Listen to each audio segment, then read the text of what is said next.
Like, thank you. Hey everyone. Speaking of hype trains, did you guys know it's September? And following this final week of September, there's 25% off gifted subs. Alright, I did my one. That was my one pitch for the month. Got it out of the way. Hey everyone, we're about to get started here with D&D. I hope everyone's having a good Wednesday night.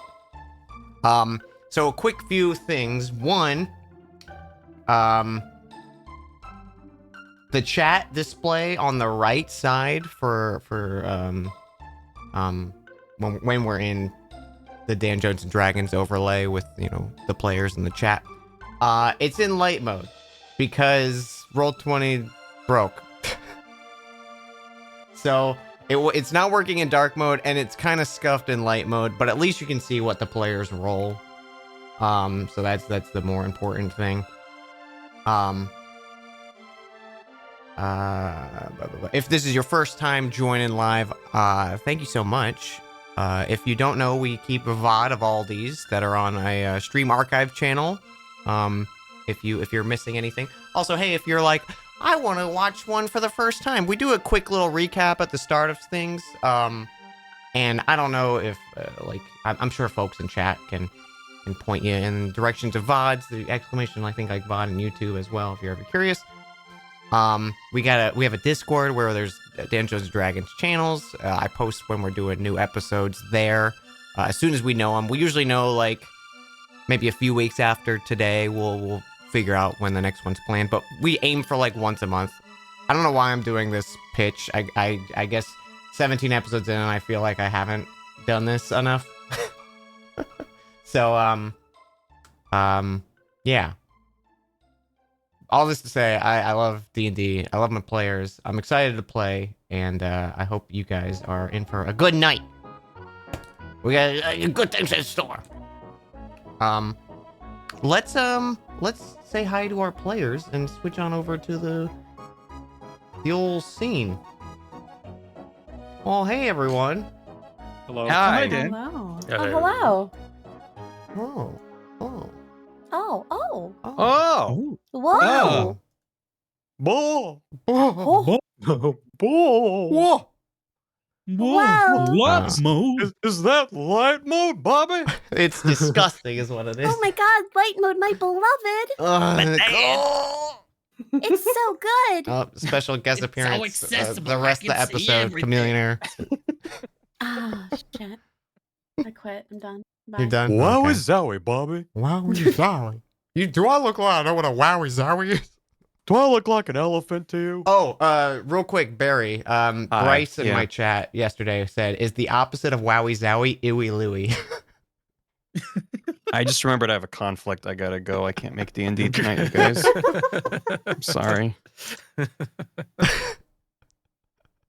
Yeah. For those of you who don't know, I've been playing through all of the Pikmin series, and I just started 4 last night, and it might be my game of the year. It might be my game of the year. Wow. It's good. real good. Like Do you still have the Louis command? yeah, the Louis command is still in there. You guys exclamation Louis. You can Crap. ban yourself. Man, this year needs to stop when it comes to games. We have It too really, many. it really does. This year's stacked. And it's not even slowing down because like Mario's in like less than a few weeks, like, And Mario RPG. and Mario RPG. God, Freaking Hi-Fi Rush came out. Sonic's this a year. hedgehog. Donkey Kong. who's 3. did we talk about Sonic? Spider-Man 2, Alan Wake 2, Thirsty Suitors. Alan Wake 2 is this year? Oh my god. Yeah, it's Oh my like God. in less than a month. I haven't played Alan Wake 1. Video games, stop. Yeah. Gamers That's an were fed American this year. nightmare It right was there. nice. We need a year off from releases of everything so we can just catch up. Yeah. Yeah. Can we just not have any releases? No movies, no shows, no games, nothing, Nothing. next year. This is the We catch up have year. plenty. We have plenty. We have enough. No more. Oh man, that would be such a weird experience. Right? Like everyone's No everyone's new- all caught up now. Okay, we're going into 2025, guys. Just everyone's No new media. Could you imagine? we caught up. Won the What No you got? Media Culture. 24 challenge. Sounds like a Black Mirror episode. Oh. Detonating an EMP over the earth. What if you had like a Yeah. like you know the what was that movie where you had like a time limit and you could like spend your time how long Marriage you had Story? left? Like that, but like the In number of time. like movies and games Wasn't you that with consumed. Justin Timberlake? Justin Timberlake and her name just slipped my mouth as soon as I was about to say it.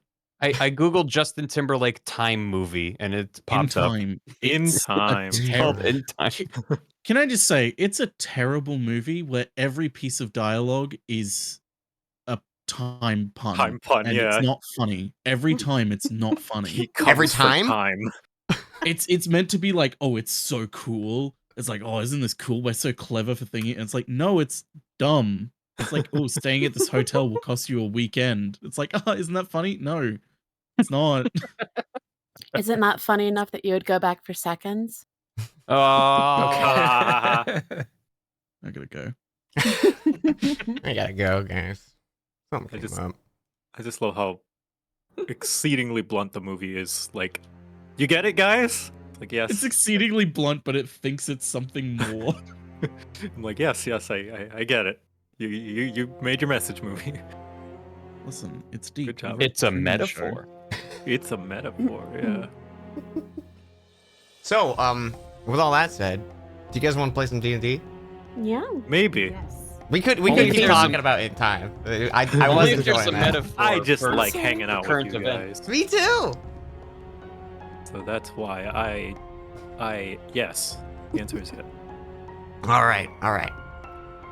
We're gonna. Get Oh, your some- light mode looks really good, by the way. Shut up.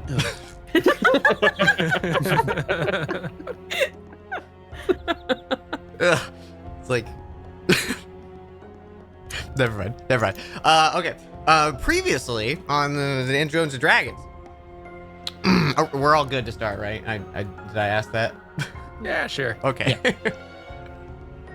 The Flower Crowns are a crew of six adventurers have been tasked with recovering the lost artifacts of the Vault of Eversteel. They have successfully recovered 2 of these artifacts to date. The Defiler's Staff, which was deep below the city of Philgrove, and the Flower of Rebirth, nestled away in the den of the Midnight Lotus in Lawford. On the hunt for the next, a potential lead of the elusive Ring of Flame was delivered to the party, and they quickly made their way south to the Ashen Highlands and Mount Fierno. After arriving within the Rift of Fire, a small village of fire druids tasked with the protection and maintenance of the Rift of the Plane of Fire, the elder Flint Emberhorn told the group that the band of beasts attacked a village less than a week ago, taking several citizens captive and potentially the Ring of Flame as well. The beasts fled deep into the Volscori Bog, and they were lost by the hunters of the village. They then reached out to a tribe of nomadic goblins in the area, the Ustenki tribe, to help find and rescue the kidnapped villagers. Now the party has set out deep into the swamps themselves, hoping to find a solid enough trail to lead them to their prize. And as we left off last time, you guys were making your way through a particularly narrow stretch of dry land between 2 kind of just boggy swamps on your left and right, as I believe Hobson and Faley noticed just in the nick of time this kind of a periscopic set of eyes looking at them from the water as these 2 large meaty tendrils lashed out at them, dodging narrowly at the last second, as rising from the water is this massive creature. Its entire like body, its like core body is like this wide open mouth with sharp teeth. Its tiny little eyes are on this like thin bridge of flesh, kind of like creating a little like periscope. And you can see these 3 horizontal slit eyes, and then these 4 massive tendrils that are just like tree trunks at the base of them and their thickness, and these 2 just massive feet as it stomps out of the bog. And we're going right into combat because Whoa. we love that. Oh. So he's a big boy. Did you guys have a marching order by chance? I actually didn't remember to look that up. I think we did, but I didn't write it down. Because Okay, I we think decided Bailey now. was leading. Oh, Yeah, okay. whoever had good survival checks was in the lead. Yeah, that's true. Yeah, it was failing. Okay. Mhm. We'll go with what I've got. Unless you want to adjust yourself, feel free to adjust yourself. This creature rises from what looks like these shallow waters. It just splashes up. It's massive in size. It's obviously you can see how big it is. And let's open up the turn order as you avoided its surprise attack. What is this box? I don't like this box. Go away, box. I missed. Oh yeah, I hate that box. I accidentally select it all the time whenever How do I get rid of it? just select a different tool on the bar. Okay. Oh no, Oh, it's the new measurement thing. it's just adding more. Oh no. Okay, it went away. Oh, the turn order's in light mode too? Mm. Nom, nom, nom, nom, nom, Why'd you nom. do this to me, Nicole? Can we roll for initiative or is it still... I believe you can. Yes, go for it. In it. That's a Roll light. in I light put down a mode. light. Come on, roll well. Roll well. Okay. And instead of some creeping swamp, let's have we gotta have some action going. You know, we gotta have some hype swamp music. There's not a lot of hype swamp music, but I did Hype find. swamp. Y'all listen to Swampcore? Oh, core. We get some Necrodancer swamp music. This fits hell very well. I deadass forget where to click to roll for initiative. In the initiative top box at the middle. top. Click Where? on your little token Oh, there it is. in, Holy shit. on the screen, and then click on initiative. Dan forgot to get his dice out. No, so we've been having some Roll20 issues tonight. Roll20 is suddenly now deciding that, like, oh, your just device isn't supported. Oh. So it's like you can open Lovely. it, you just can't like see things. Yeah, it's great. All that to say, clicking on my token may be challenging at this exact moment. I'm working on it. Oh no. Uh-oh. I can also add you in, yeah, and then you go can ahead and just do that. say Oh yeah, I'll whatever you roll. Oh, the monster rolled a 0 for initiative. That's I haven't good. rolled yet, God. Barry. Yeah, no, 0 You know, sounds he gets real good. Good advantage job. now. No, just kidding. I don't Trilby's like what boot you is just stuck in the said. mud. He did roll a. Yeah, what Viz said. The monster goes back in time and dies. Ooh, I like that idea. Viz, you're very smart. That's what happens when you roll and the die just lands on an edge. Oh, also. That's what edging is. Yep. That's it. Damn it! It rolled a 16. Wait, don't look at this, chat. Don't look at that. Where's I need a Scrubbins. Oh yeah, that guy. Scrubbins? I know that guy. Remember that guy? Scrubbin's very good. That's my son. For whenever Your he son is comes very out. you good. can- there he is. Yeah. Okay. Now that I screwed everything up on my. That's my boy. Okay. There is this chaotic start. Oh, fine. Okay. Did everyone get their fun roll-20 issues sorted? still working on it. Okay. We'll vamp. Ah, Vamp is an interesting character. Yeah. Vampire. I like when he licks the blade. Mm-hmm. Yeah. Hey He's Dan. got the crotch knife. Yeah. Yeah. We haven't had combat Little since we homoerotic decided this. energy. What did we change with Scrubbins where I have to roll to summon him now, or else and I feel he explodes? You roll just a d20, and if it's a 1, you need to repair him. If it's, I think it's shit. It was like higher than 10. I feel like I said this. Oh and yeah, don't I found remember. it. Nat 1 Scrubbins doesn't spawn in. 2 to 10 no crystal byproduct. And then If the I, other. if I roll above a 10, I get some void crystal. So it's that, do, and you can. do I do that on my turn? Yeah. So like when you use your action or bonus action, whatever you use to summon Scrubbins, you do that roll when Gotcha. you summon him. I'm gonna add that to my character sheet.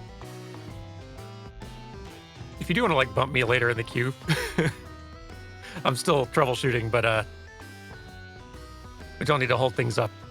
And it's not exactly in Hobson's character to be, You do have the his highest toes. initiative right now. which feels very out of character, frankly. Working on it though. You're totally good. You're totally good. We're vibing. We're here to Man's got vibe. Danger sense. Oh yeah, the halfling danger sense.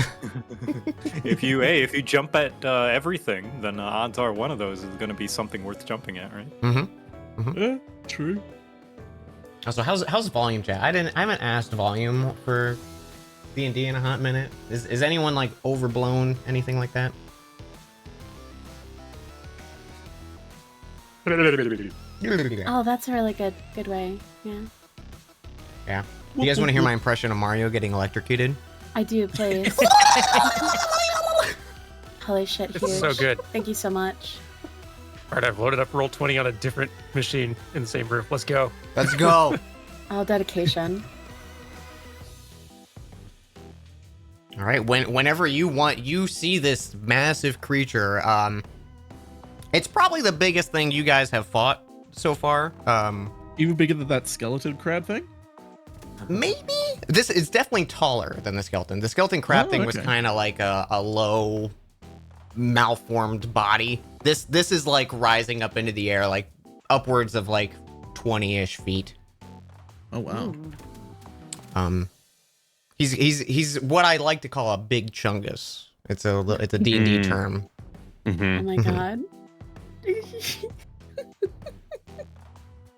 You can't handle a big chungus, Nicole. No, because Big Chungus was banned on Roblox for a long time, and then one day we got a notification that said Big Chungus is no longer banned on Roblox, and that's like, Yo, let's go. oh my god. Let's go! Big Chungus after party at Roblox. Big Chungus. So Chungus! So Hobson, in panic, assuming I'm not in.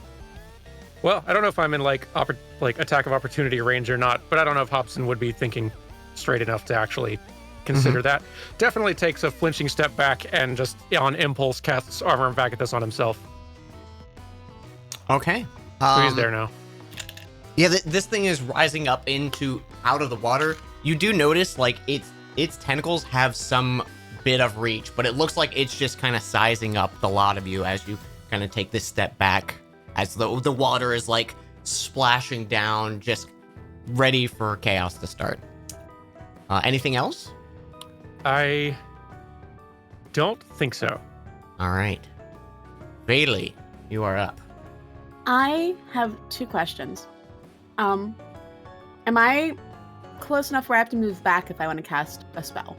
If it is a ranged spell, yes. Sure fucking is. So All if right, like cool. guiding bolt, you're 10 feet away. So Ooh, okay. you I thought I you was were- only 5 feet away. no, because you if you're touching basically the creature, that's within 5 feet basically. Okay, I would like to cast Guiding Bolt then. All right. I'm gonna do that. 27. Does that hit? No, darn. Fuck. Anything else? Just kidding. Oh, didn't I say? You guys are fucked. Yeah. So 14 radiant damage. This you throw out the like bits of starlight. It scatters across it, and now like the kind of lighting in this entire swamp is between like dim and bright light, just depending on like where light's coming in from the canopy of trees. Because like even above this, there's still like tree coverage above you guys. These are just like the innate surroundings that are small enough to show on a map. But he starts glowing. Next person who attacks him has advantage on their attack. And he does a big roar. It's something like, it goes like that. Oh, he's just a little like You know that little Venomous tiny war frog cry. that's just a ball? Of a very angry tree. frog. really cute, actually. I'm done. But his mouth but is like 20 feet across. I feel like I would just, if he actually just goes, I feel like I would just take a moment and think that's adorable. No, he probably, character. it's probably like a nasty sound that I won't make. Can it be instead? Sure. Thank you so much. Faylee appreciates this and is done with her turn.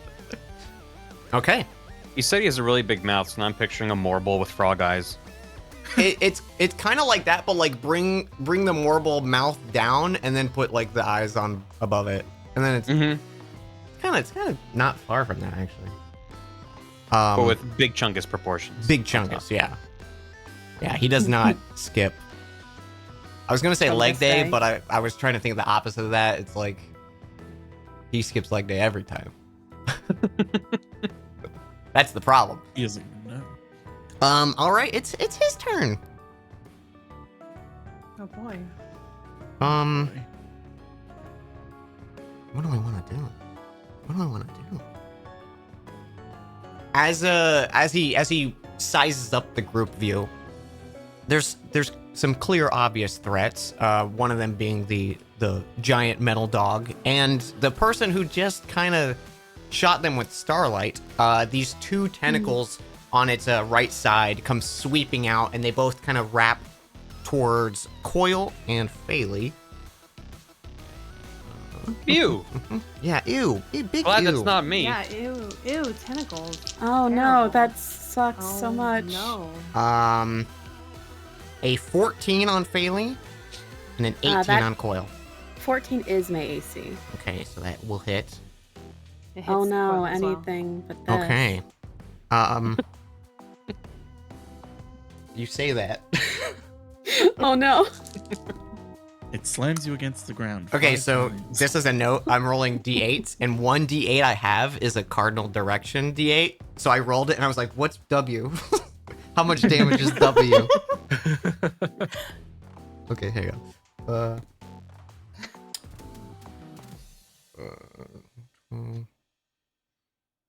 18 on Phaley, Woof. and 14 on Coil. And this is bludgeoning. And as you guys are hit by this, these tentacles wrap around you and squeeze, and you were both considered grappled by this lad. Delightful. Thank you. Yeah. Okay. Yeah. That's his go. It's Morthal's turn. Yippee. Okay. In that case, let's just do a nice stick a dagger in it. That Mhm. always works out. Love. There's a 20 hit, Dan. Just barely. Yeah. Okay, cool. Thanks. So that's 25 damage. Oh, actually, you have And then- you have advantage on this too, so you can roll for crit. I For the can. That's right. guiding bolt. I forgot that I had it. I thought, for some reason, I thought the frog attacked itself. Yo, rolling it. Well, the damage numbers are better in the first one, so. Yeah. And thank Jesus Christ. You got it out of the way. That's what matters. Yeah, we got it out of the way. Mhm. I'll also get me offhand dagger as well. In there. Okay. Yeah. The dichotomy of this. Okay. Does a 26 hit, Dan? Yeah, 26 hits. So you strike in. You get a big gash along the side of it as its kind of attention is turned to the right of it. Also, are you moving up for melee? Just Yeah, I'm gonna have to move up for melee. making sure. Sorry, I forgot to You're good. move myself. But you get it with 2 slashes, and it roars back. I want to make a noise, but I don't want it to be like too gross of a noise.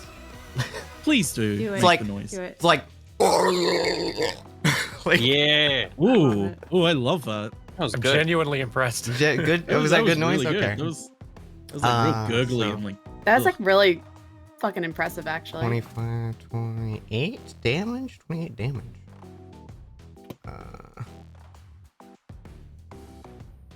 Fuck, And math. in that case, I'll Okay. end my turn. Alright. Anything else? You're good? Nope, I'm all good. Gilnick. So You this were- is a froghemoth? This is a correct? frog hemoth, yes. Also, is oh, you continue, sorry. there potentially something I could roll to ascertain maybe any history I could draw upon about the nature of froghemoths I and their was- behavior?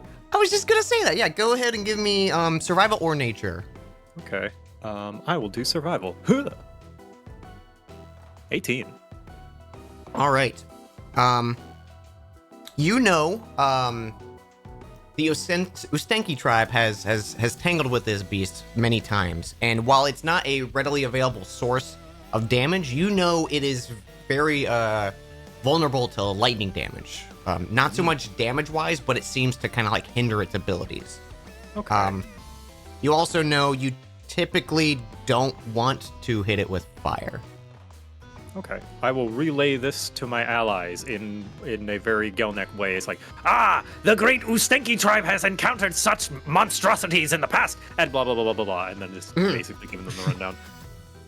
And yes, and you monstrosity you are, we have encroached on your territory, but it is ours now. For we shall now usurp it. Like true conquerors, ha! And I'll go in and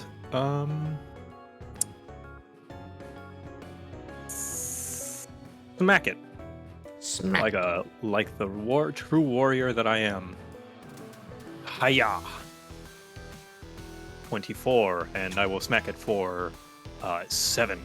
Very nice. I will also smack it again with my second attack. Hiya! 4, an additional 4. Dang, you guys are having good rolls.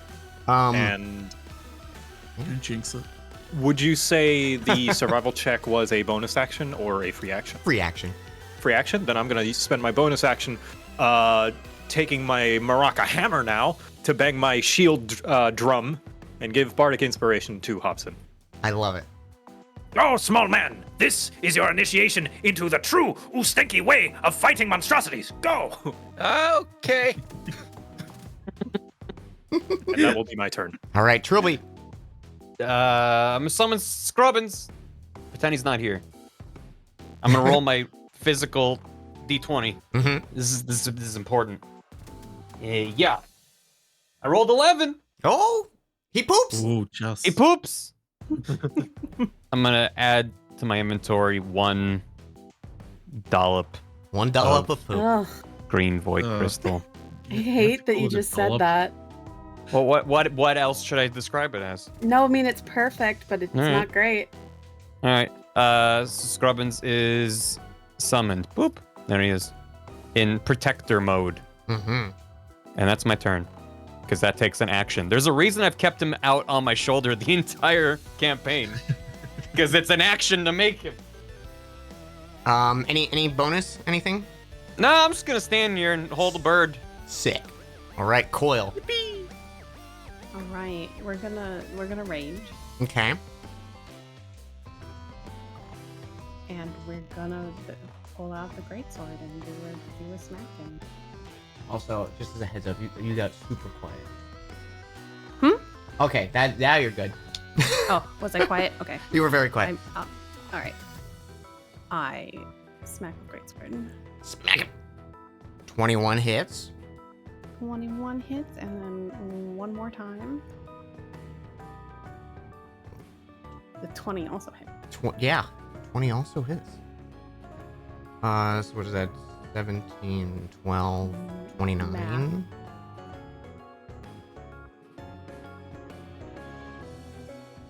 Okay. Anything else for Coil? That is it. All right. Back to the top, Hobson. Yeah. Now properly inspired, Hobson collects his thoughts and tries to muster bravery and runs in kind of alongside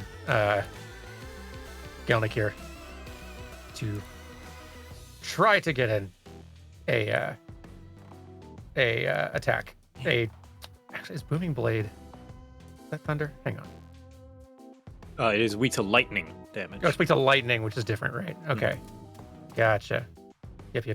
That's different. Okay. Yeah, I'll still use it. And yeah, it does sort of a regular attack while also trying to hit with Booming Blade. So, attack.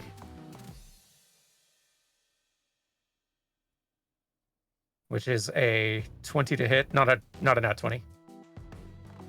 Okay, yeah, 20 hits. Awesome. For 7 damage, and that'll also inflict Booming Blade, which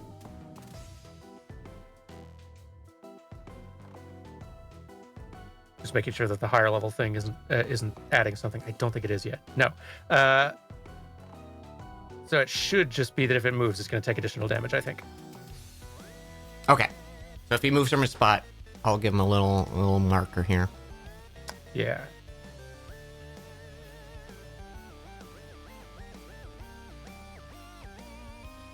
Okay, anything else for Hobson? Oh, no. Oh, sorry. I do. It does actually do a little extra. I got this wrong last time I used Booming Blade because I read 5th level as assuming that it was supposed to be at like 5th spell level, but that it goes on to mention at 17th level, which I don't have spell levels that high. So this is definitely an effect that should kick in now. Yeah. So it should do an extra 1d8 thunder damage to the target on hit. Heck yeah. So, And it's 1d8. thunder damage, right? yes. Okay, just make sure. I feel they should rename it to sound. Right, I agree. That does make more sense, right? Yeah. That's so. I He's like dead. to- No, just kidding. Thank God we didn't forget, right? Hey, one damage adds up. That's If true. You may, because I am a Valor Bard, you may spend the Bardic Inspiration on damage as well. But that's up to you. That's If you prefer to true. save it for a defensive thing, that is up to you. Honestly, I feel like we can. Yeah, that may be better to do long run. Yeah, At, just at letting you know most, I your could be doing options. 8 more damage. I can do 7 It's more only damage. attacked which- you once. Yeah. Mm-hmm. Yeah. We'll sit on it. We'll wait. But that should be it for Hobson, I think. Okay. Bailey, you are up. Okay. Does being restricted by tentacles impact me casting Guiding Bolt at all? No. Okay, perfect. I'm gonna do that.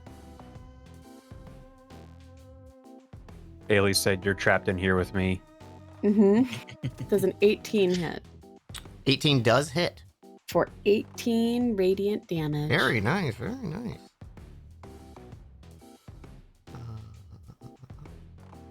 Okay. It starts glowing with that divine light again. A divine starlight. And that, I believe, is all I need to do. Okay.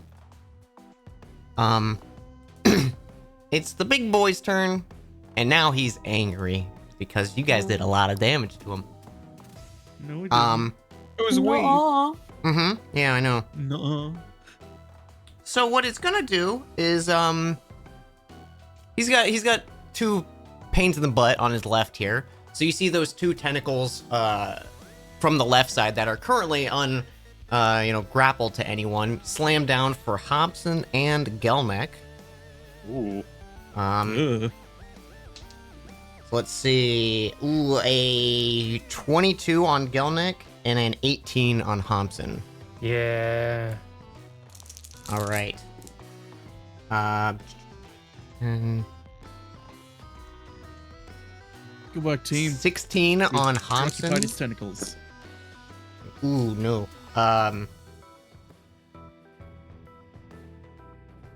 And a 25 on Gelnek. Damn, I rolled real high on damage that one. Oh. And you are Double both leader. grappled.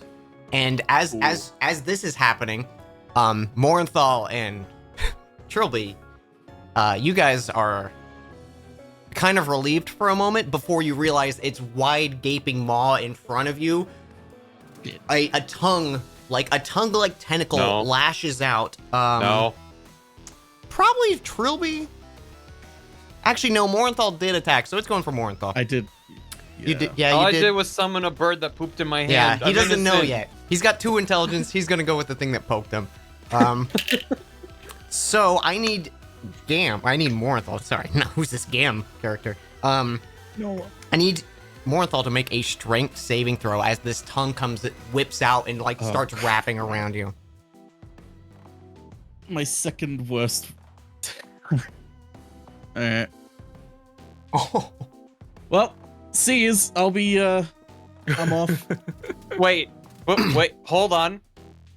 I'm now level 7. I don't know if this applies to a nat 1. I'm gonna add +4 to your roll, Morenthal. You rolled a 5. yeah, I would probably save that just because a nat Yeah, one's I- basically like a No matter what. yeah. Fuck. Damn it. It's I a- tried. You, I mean, you can this use it if you doesn't- want, but I would recommend to save it. I'm gonna try it anyway. Plant your feet. He lifts it. As soon as I turn around to say whatever happens. The tongue lifts Trilby you up saying that is what causes it to be a 1. right into the mouth as its teeth come to chomp down on you, Morenthal. As you're suspended in the air now. 19 to hit.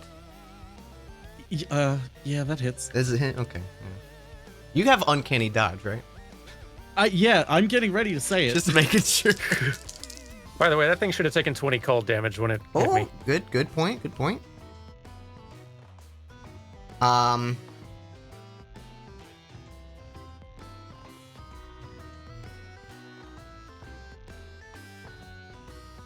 Take 31 piercing damage, and Morenthal is swallowed.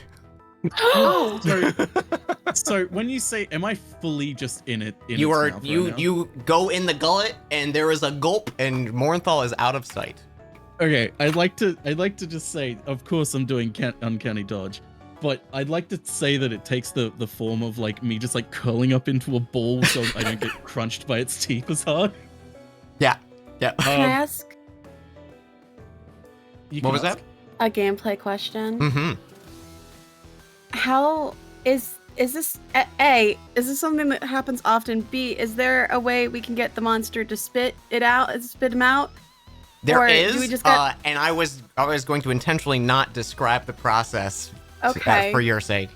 Oh, okay. Gotcha. But yes, there is. You think maybe maybe fucking up in- the uvula? probably in your experiences for you guys being adventurers or truly reading books, like if you can usually beat up something that's eaten something, you can usually get them to spit them back up. Typically. Also, secondary question, Dan. That means I take 16 damage, isn't it? Because 31 and it rounds up. Yeah. Okay. I think we did round it down. I can't remember what we decided for the campaign. I think we did round it down. Rounded down sounds great. So 15. Yeah, I mean, if you want to round it down, I'm fine to write it down. We'll do 15. Also, as a note, you are blind and restrained currently. Damn it! I was hoping you weren't going to say restrained. Yeah, you are. You're having a time in there. But that's its turn. Hey, Morenthal, you're up. Yeah. You notice as you're inside this space, you're starting to feel a little sizzle, but it doesn't seem like it's great. set in yet. That's great. Well, I guess the only thing I can do is try and attack from the inside. Because I can't see anything, I can't do anything else. I'm gonna fail the attack, but let's try. Let's give it some indigestion. Once I think restrained means you have disadvantage on attacks. Oh yeah, I think. have both Yeah. restrained and blinded. I think would also give me disadvantage Yeah. because I can't see the creature technically, even though it's all around me. Yeah, it's hard to miss. It- It's just hard to also get leverage to do an Yeah. attack. Okay, let's. Does a 9 hit, Dan? And a 9 unfortunately doesn't. Like maybe you're trying to like press the blade, but it's kind of like wedged against your forearm at the moment, and you can't actually like move your wrist in a way to get it to pierce. So you're kind of just struggling against it.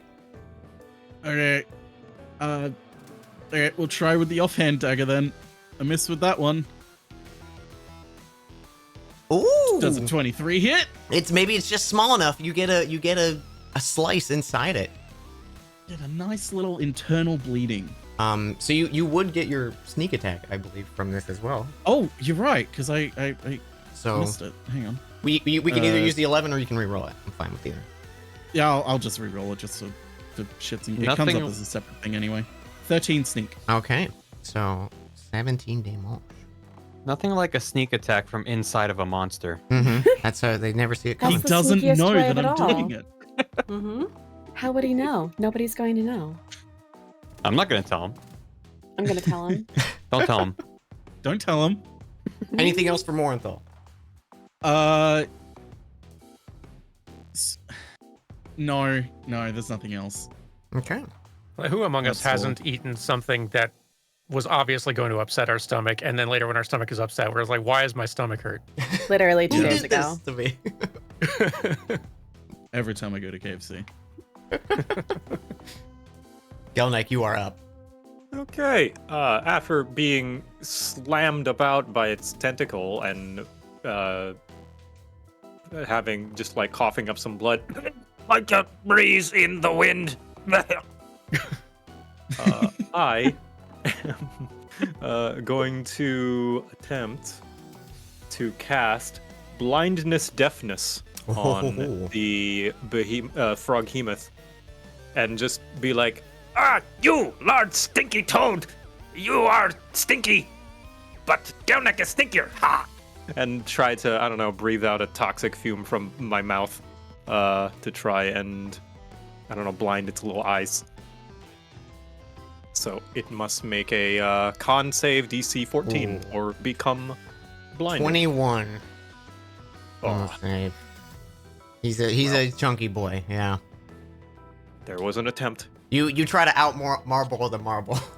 Yes, and with my bonus action, I will give a bardic inspiration to Morinthal, and just be like, Morenthal, there is no need to worry. This is, Gelnick believes in you. For this, it's simply another trial that some Ustenki tribe members have gone through.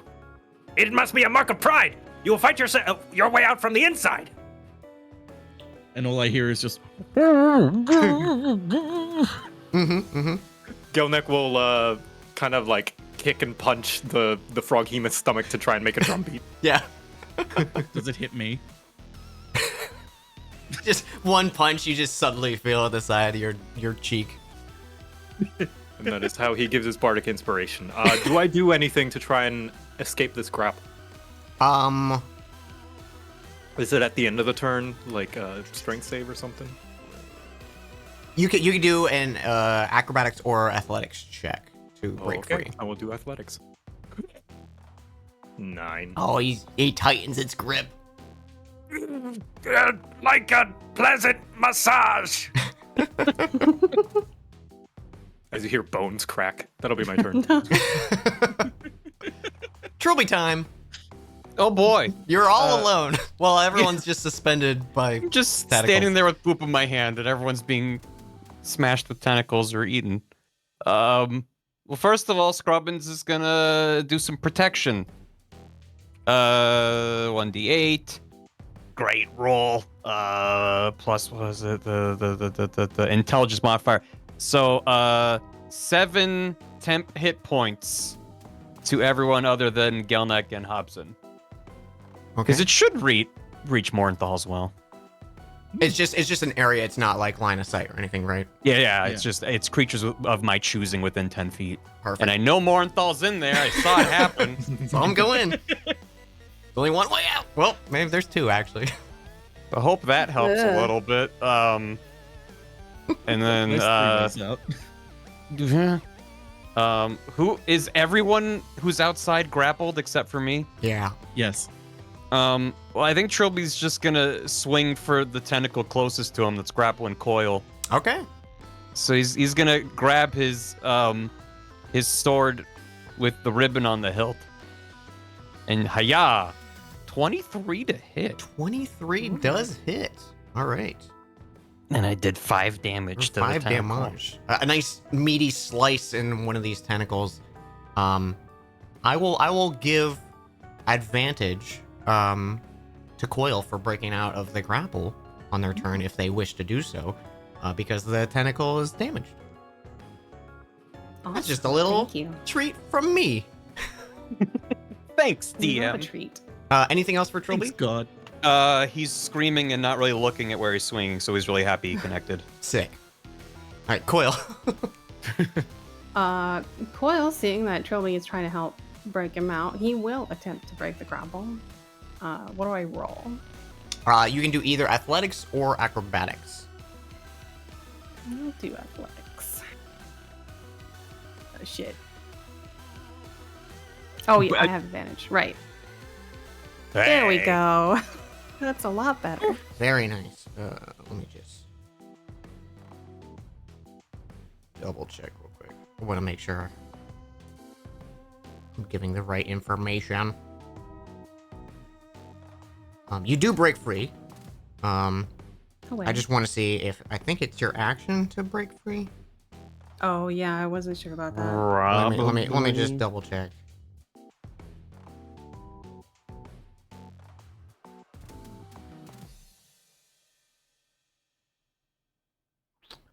I think it's for using an action, so you can. I'll let you decide if you want to do it or not.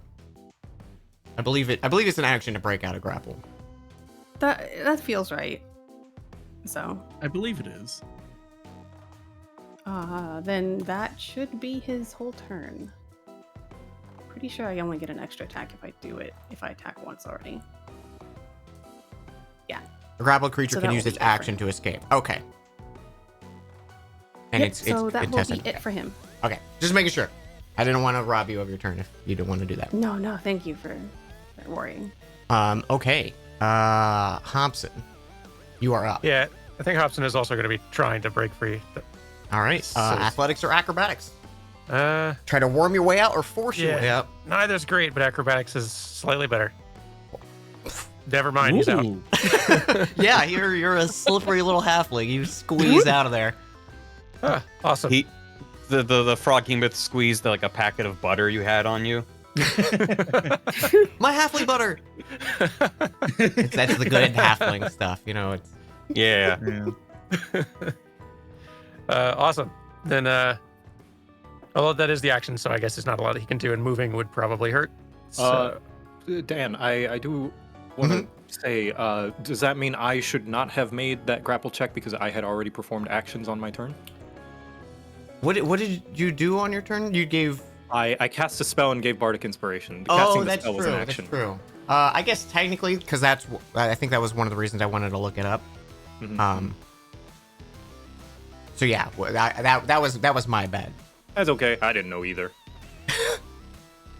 I always grapple's one of those things that doesn't matter how many times I do it, I still have to look it up every time. I feel. So weird. Yeah, it's a weird one. Oh well, I failed anyway. So. Yeah, so it worked out. So Hobson, you squeeze out. Any bonus action or movement you still have if you want. I really don't want to get an attack of opportunity now that I'm actually free, and I don't think I have a bonus action worth doing. So no, I'll call it for this turn. All right, Bailey. I would like to very much cast Healing Word on Gunnak. Yeah. 7. Thank you. And I think that's all I can do. That's a bonus action. So if you want, you can try to break the grapple, or you can do like a melee attack, or a cantrip spell. Let me try to break my 0 strength. Let me try to break the grapple. You can also do acrobatics, which is dex. Yeah, they're both 0. Okay. Both of 18. 18, you break Let's free. fucking go. You guys are following suit here. You're just all figuring out how to break free. Yippee. And everyone's okay. Well, time to move on, folks. Anything else for Feli? No, that's it. All right. At the start of the Frog Hemoth's turns, that sizzle starts to cut through the armor, Morenthal.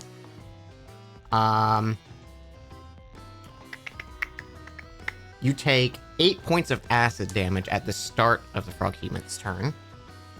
Lovely. And then it's the Frog Hemoth's turn. And he's going to... Man, three people broke out.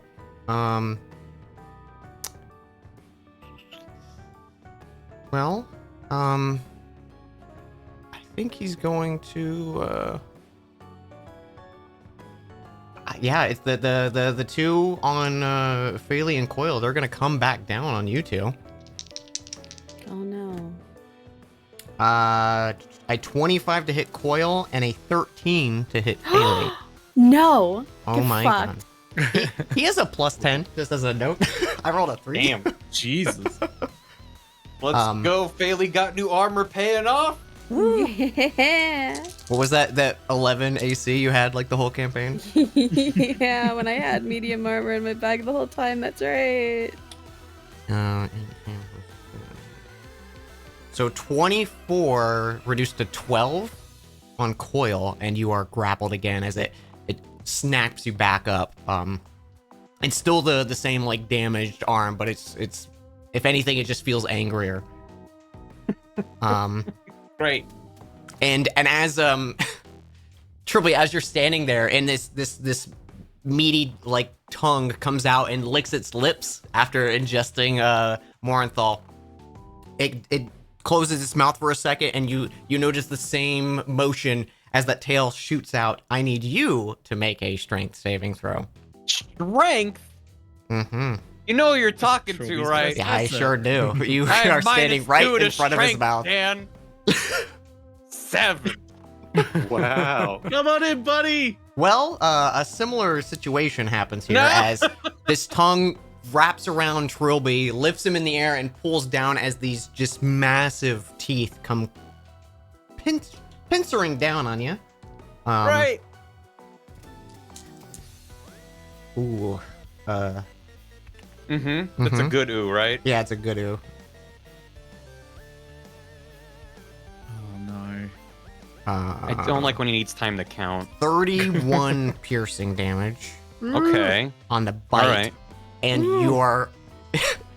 Morthal, you suddenly feel a form hit you as Trilby joins you in the gullet of this beast. No. Trilby, you are also blinded and restrained. The one thing you kind of both can take comfort in is it seems pretty cramped in here. You don't think maybe you think it's full. Oh, good. but Silver that is- Oh, lining. great. That is its turn. Morthal, you're up. How bad does Trilby look? How you holding up, Trilby? Okay. But On a scale of 1 to 40, how are you doing? 25. Oh, okay. Well, that's not as bad as I thought it was. No, it's the first time I got 25? hit. Out of 40? Okay. Okay. Yeah, I'm at, no, I'm at like half health right now. I'm fuck fine. you then. Well, listen. God damn it! This complicates things. I was gonna try to blow him up with you inside it, but this is fine now. You what? Nothing. I didn't get the chance, did I? As he says that to me, I'm pulling out a potion, and as he says that to me, instead of the clear gesture I was giving it to him, I'm just gonna drink the potion of acid resistance myself. Okay. We got you at a potion of acid resistance as we're being consumed by acid. Yeah, I know. Handy, isn't it? How many of those do you have? One, buddy. And it was Okay. going to you. It's okay, I have a healer bee. I'll be fine.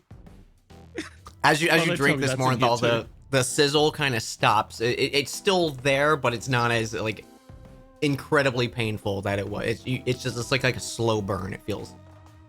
Hey, Good, question. Is acid different from poison? Yes. Yes. Yes. I'm wearing poison resist armor. Sick, dude. That's good for you, buddy. It's melting. It's melting off now. You're wearing no armor. Okay. Would you consider that a bonus action then? Because I drank it myself Yes. instead of. Okay, in that case, I'll just do a normal attack because I was going to do as my main action, but then Trilby had to go and say that. So, okay, disadvantage. That's right. And I just realized I can't sneak attack if I have disadvantage on the attack roll.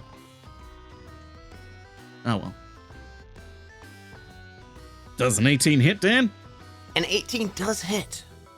For 5 damage, then. I reaching over Trilby. Did I slide like directly in between you and the surface you were trying to attack before?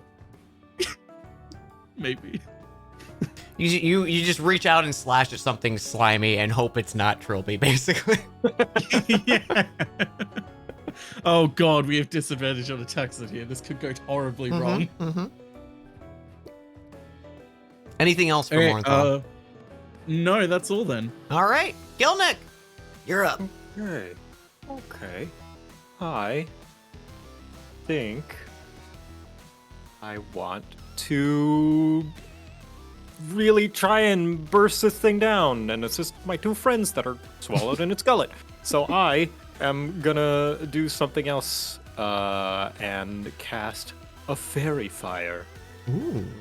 It is a dexterity saving throw, DC 14. That is a Gilnick. fail. So you Hooray! notice this. How's your fairy fire look? Gelnek is just calling upon the kind of environment is like, By the name of the Ustenki, and the tribe of which owns these lands. You are in our way. And just like, I don't know, draw upon whatever bugs around the place to like swarm around it and light it up. Oh yeah, it's like a firefly swarm kind of around it kind of Yeah. thing. Sick. Love it. And it now is lit, and anyone who attacks it has advantage for the next minute, so long as I can maintain concentration. All right. Anything else for you? No, that'll be all. Trilby. I'm frantically going through my inventory and I'm seeing that I have a bottle of alchemist fire, Don't you fucking dare. which says in parentheses acid. So I don't know if adding more acid to the pile is gonna help us right now.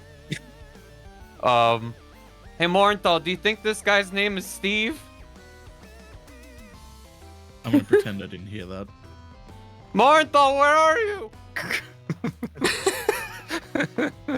Just don't say anything. Maybe he'll think I'm dead. just. Try to I can direct the cannon to move. Okay, so I don't know. Can I still tell Scrubbins to move somewhere? Can you? I don't know.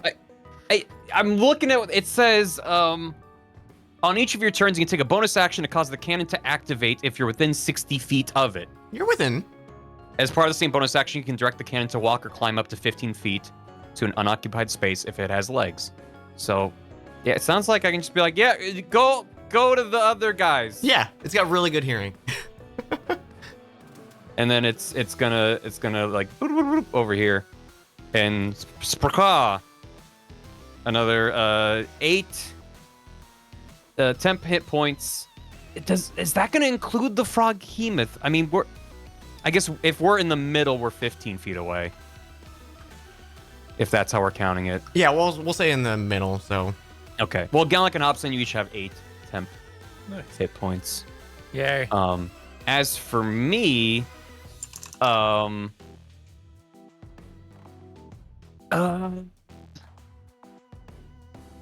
can I cast Shatter?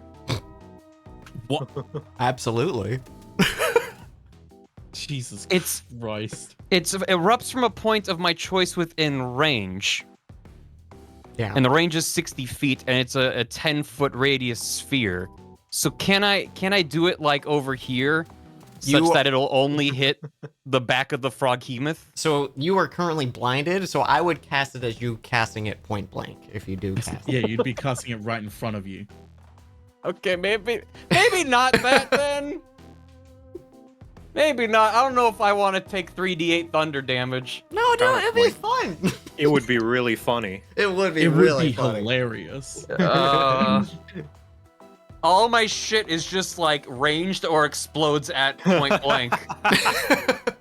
I'm a fucking you could roll the artillerist, dice. man. You could roll the die. That includes you, Morenthal. Listen, at this point, he'd rather die of an explosion than die of cringe. Can I give Morenthal advantage on the saving throw because I'm telling him what I'm doing? Like, as in, Before like, you tell me, and I, like, try and curl up in a ball to brace myself for what's about to happen? Yeah, basically. Is that it is how do we feel about that? Because it's a sudden loud ringing noise for Shatter, painfully intense. So I'm gonna be like, cover your ears. You know what? Sure, I like it. You're Sure, it's a the sound-based damages- one, and you're warning him ahead of time. Okay, And but just I because also you guys need are to- literally face to face. I'll Yeah, allow so it. you didn't I'll need allow to it. shout that, Trilby. in a dark slime. Well, I thought you were dead. Remember, you didn't respond. Oh, true. Okay, well, we have to both make Constitution saving throws. And what's the radius on Shatter? It is a 10-foot radius sphere, so it's just gonna be us. It's just gonna be, if And- this works, and it's gonna be, Coil. like, blowing up in a little bit. And Oh, Gelneck and Hobson. Wait. Is that all? It's the radius is 10. Do 10 it, meters. Barry. Not the diameter. Can you all hear me if I yell out enough? Wouldn't it Cover be your muffled, fucking yeah? Wait, That's up to wouldn't it be Dan. muffled? I'm gonna within, if like- that's gonna be the case, I'm gonna go with no. You guys don't get an advantage on it. Okay. Hear me out. We'll I'd say it's a no because- default, just so moving forward. Yeah. Sure. Yeah. I mean, I'm leaning towards, let's say we don't get advantage on this, but because it's such a thick Froghemoth, no one outside of us should be able to hear it. So no one, like, the spell should, like, he's so thick it would absorb most of the spell. Unless 'Cause his it's mouth coming is from- open. Unless his mouth Well, is open. he which just it's not, ate me. because it's full. He just ate me. His mouth is not open. How we? That's You know my what? argument, You know what? DM. I like it. I like it. Everyone else I'm trading off. outside will get advantage, but Mhm. Morenthal and Trilly will not. Even though I'm Yep. gonna yell at him, cover your ears. Morthal's Correct. like, for what? And then we're gonna explode. My Um, ears. If The this hands kills do both of us, nothing. Morenthal, I have no regrets. Let's find out. So Constitution basically- saving throw against what? Your spell save DC. Which is 15. So 15 on your con save is what you need to. Basically, everyone except we for have Faley disadvantage. needs to roll a con save, and Gelnick, Hobson, and Coil all have advantage on this. Okay. Great. I And failed we have it. disadvantage, or are we just going normal? I think it's just normal for us. Yeah, just normal. Okay. Can I apply Flash of Genius to myself? I can. Um, What You is know what is it? Does it cost anything to use it? I only have a set number of uses. That's it. It says when you or another creature. Yeah. Another creature you can see. Oh well, I You can't can't- see Morenthal. You can see yourself though. But I got Well, it to you can't see myself. yourself. Okay. Mhm. You know where yourself will. All but right. that's okay because I have the bardic inspiration. Remember? That's true. But yeah, my intelligence modifier is 4, so it adds a 4 to someone. So mine passes. I've now used 2 of my 4 for long rest. Who else needs to It's roll?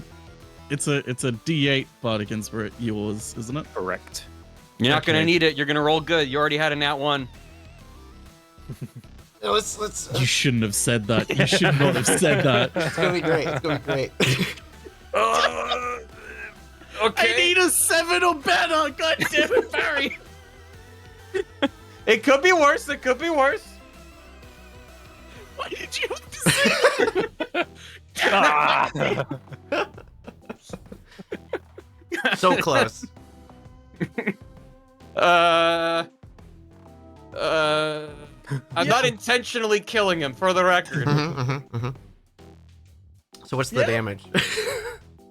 Kaboom. You're kidding.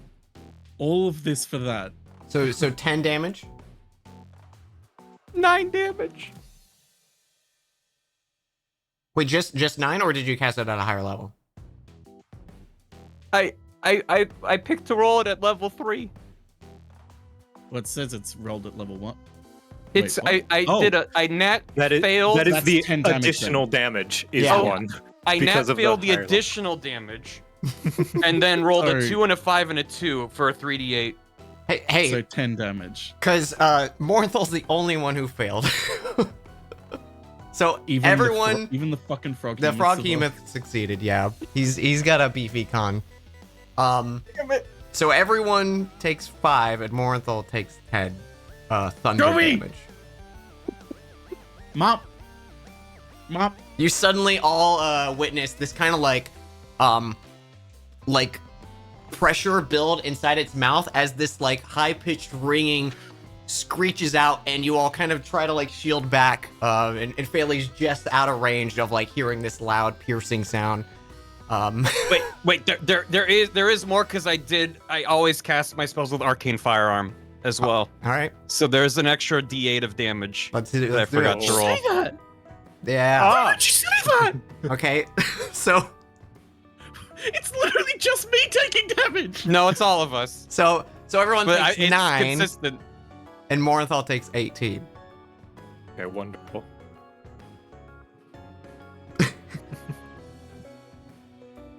Cool.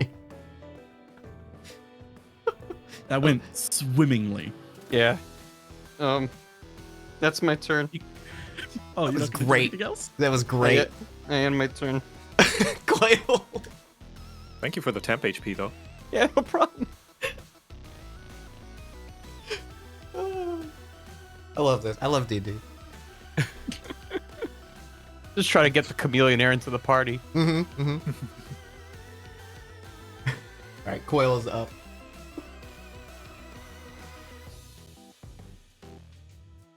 Saren? Oh, did we lose? Did we lose his turn? Oh, sorry, I was muted. Oh no! We're gonna slash again. Shit. All right, first one. miss. First one whiffs. Your head's ringing. Oh We're no! missing again. No. Yeah, you're kind of dazzled. The shatter.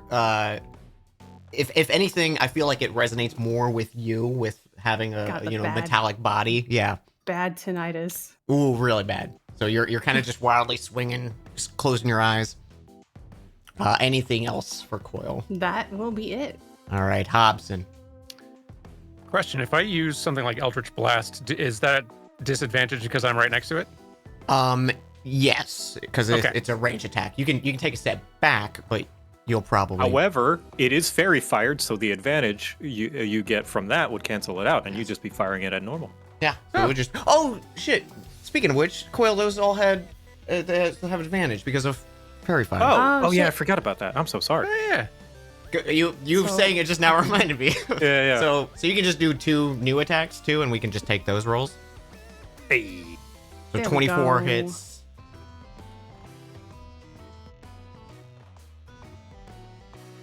So that'll be 14 Mhm. damage.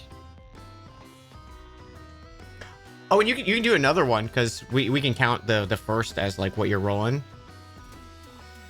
I rolled it with advantage, so I thought. Oh, so Do you like not the have to second one would attack? be 13. Oh, I see. Okay. So yeah. So one hit Efficiency. then for 14. Yeah. Got it. All right. Gelnick is not like you're like constrained or grappled anymore. Yeah. No, I'm still constrained. Oh, you are. Yeah, okay. Gelnick Then, and yeah. Coil are currently. All right. Then yeah, Hobson is aiming for the tentacle that's got Gelnick caught. Then, Alright. and we'll go with the Eldritch Blasts. 2 of them. So a 1, 18 to hit and 6 damage, and Alright. the second one 14 to hit 11 damage. 14 does hit for 17 damage total. Are you supposed to roll those separate, or do you roll them together? Does anyone know? I roll them separate. I'm pretty sure. Okay, works for me. Yeah. Okay. As you shoot out these Eldritch blasts from your gauntleted arm, how do you want to do this? Oh, Really? Oh. Okay. Thank God. It was at low HP for a while.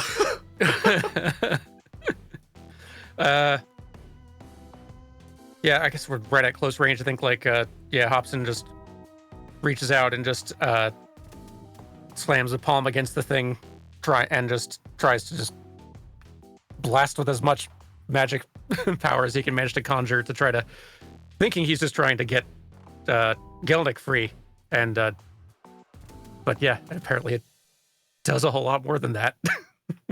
So I think like your blast goes and like severs the tentacle. So Gelnick, you stumble to the ground as the tentacle loosens off of you, and it kind of flails wildly back, and there's this just like dark ichor of blood spraying as it kind of just falls back, and its gullet like rumbles, and its mouth kind of goes slack jaw as Trilby and Morinthal, you can weasel your way out of its mouth as you feel the tension of the body relax.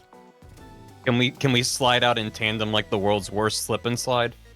Absolutely. It's the scene from Ace Ventura with the rhino.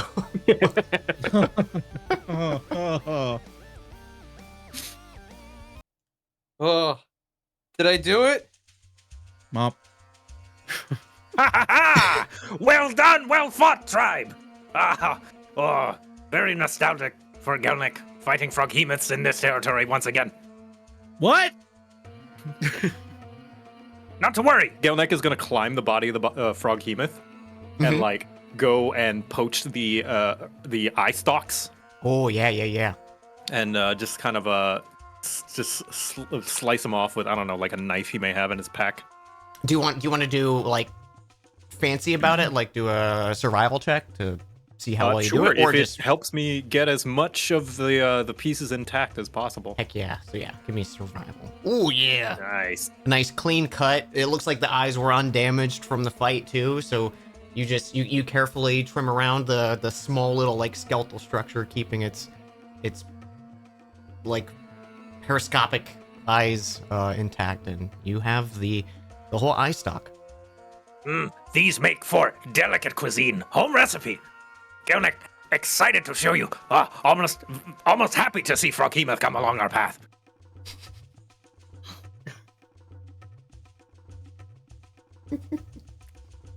How are those two no longer ingested ones looking? Slimy and probably still tingly. Yeah, Ugh. I think there's still parts of us that are sizzling. Hold on, Martha. Let me help you get patched up. I'm gonna Don't you dare touch me. I'm gonna summon Trill B, who's gonna putz over in his direction in a bumbling pattern, and give you a couple D6s of healing. You know the sound of like the Jetsons, like cars, like. Yeah, yeah. I imagine Trilby. That's what I've been thinking this whole time. Oh hey, it's the equivalent of that die that you decided to roll. How you doing? He still can't really hear you.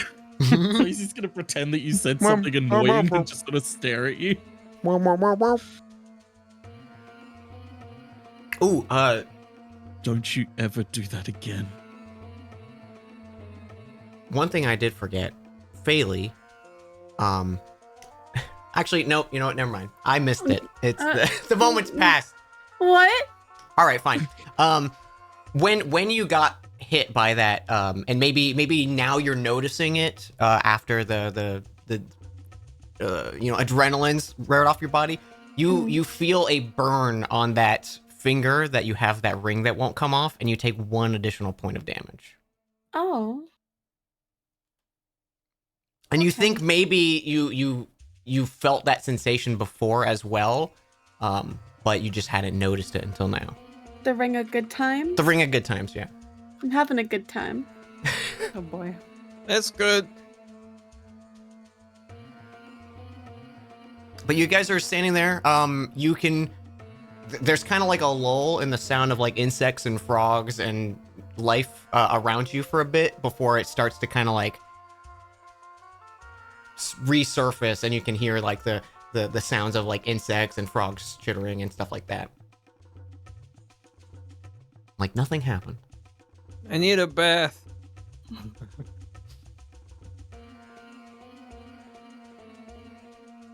But what would you guys like to do? Take a bath. I mean, there's water around. It's just brackish. We got any non-brackish water? Nope.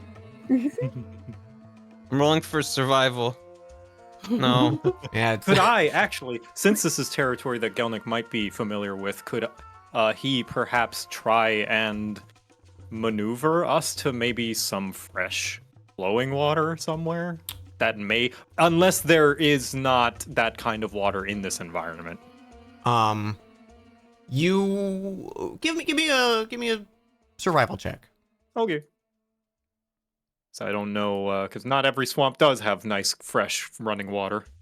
So you know there are some bodies of water running through here that aren't as impacted by the swamp and the blight that's kind of been spreading through it. And it's usually like the source of where your camps kind of move to and fro. You're not sure in the immediate area because it feels like you're in the heart of the bog right now. So while you could probably like get some of this water and try to treat it, which is something you've probably done of like, boiling it and trying to separate, it would just take like an overnight camp. Yeah, I'll relay that information. Ah! Not to worry. It is simply part of the adventure. Part of this wonderful environment. You get used to it. Okay, thank you. I'm gonna receive some kisses from Trilby. Oh, those are better rolls than I gave Morenthal. Sucks to be him. Congratulations. The bee loves you. Anybody need healing? I can give you some bonbons if you don't want Trilby. Gelnek is hearty. Invigorated even. Been a long time since he hunted game in his home territory. Very Very like you're having nostalgic. fun. Oh, very much so. Oh, good. How does the bee work again? Does it sting you? It sprays a healing mist and/or gives a kiss on the cheek, depending on user preference. I love it. But I also have regular cure wounds, which is better. Which is If anyone wants some healing. I think I'm good. Coil is okay. I'll be honest, Morenthal needs healing, but he will not let Trilby heal him. Morenthal's gonna pop open his sack and flick with his thumb, like flicking a coin, doing a coin toss, just in Morenthal's direction. 7 more healing. If he wants it. It may land in the mud, to be fair. It'll hit him in the face. Just leave it on the ground. Yeah. He'll begrudgingly take it, but he still is mad at Trilby. I feel like this entire time too, especially for Morenthal, it's just like real bad tinnitus. Like you were just at a concert. He can't hear a single Yeah. fucking thing.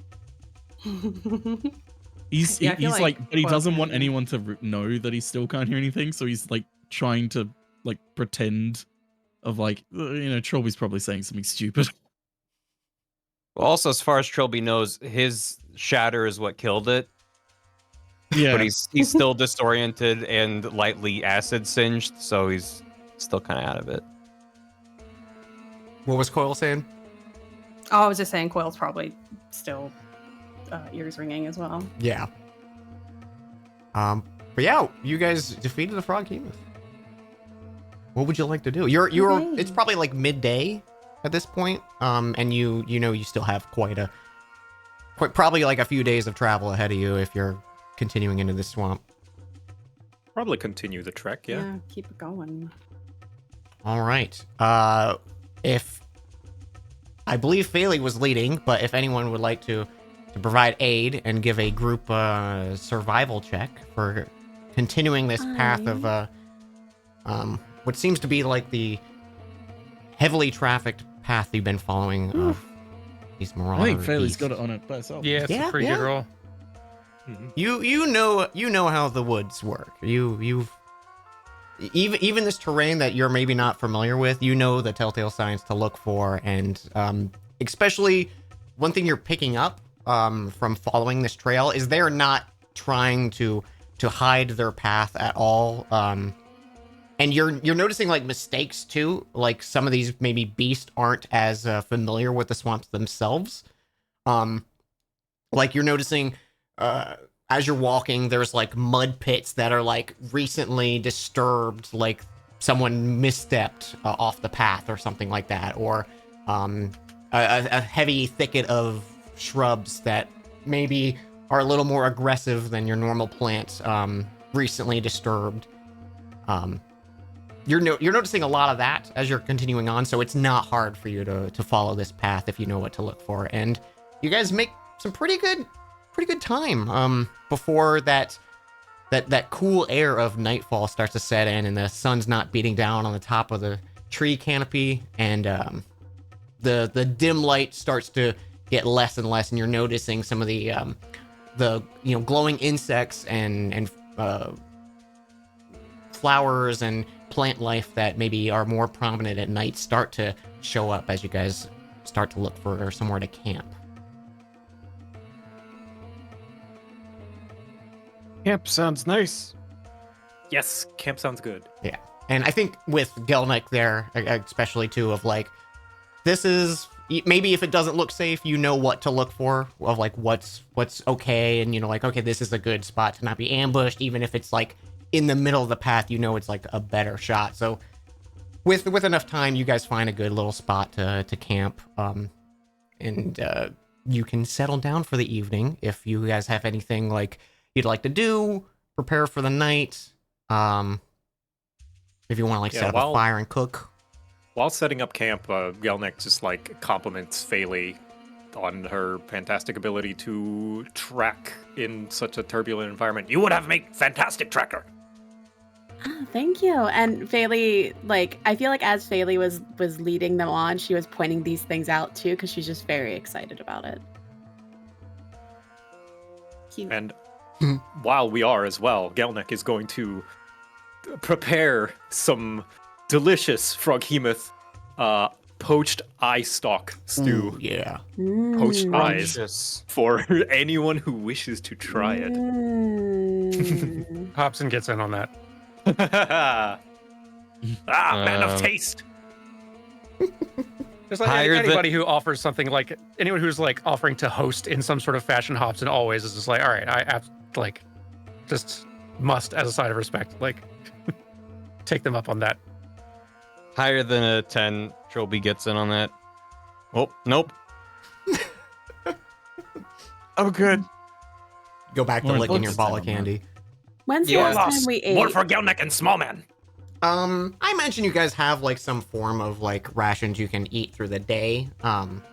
Especially for a druid such as yourself, you probably know of like,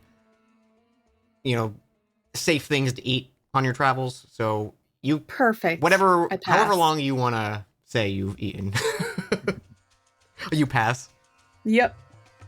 I feel like a bunch of my ring pop has been corroded by acid, and I'm sad about it till it reforms. Yeah, it's gotta reform. Probably around this time too is like the ringing is dulled, even though the hearing's not fully back. You're not as in excruciating misery, Morenthal. Great. Lovely. But does anyone have anything they want to do as you guys settle up? Would you like to do shifts, or just all camping? Everyone, I'm sure everybody's safe. Yeah, Gelnick will volunteer for the first shift. He's very excited to be home and takes any chance he can to enjoy the view as much as he can while he's here. Okay. I can Much do as he some dreads the shift. family reunion.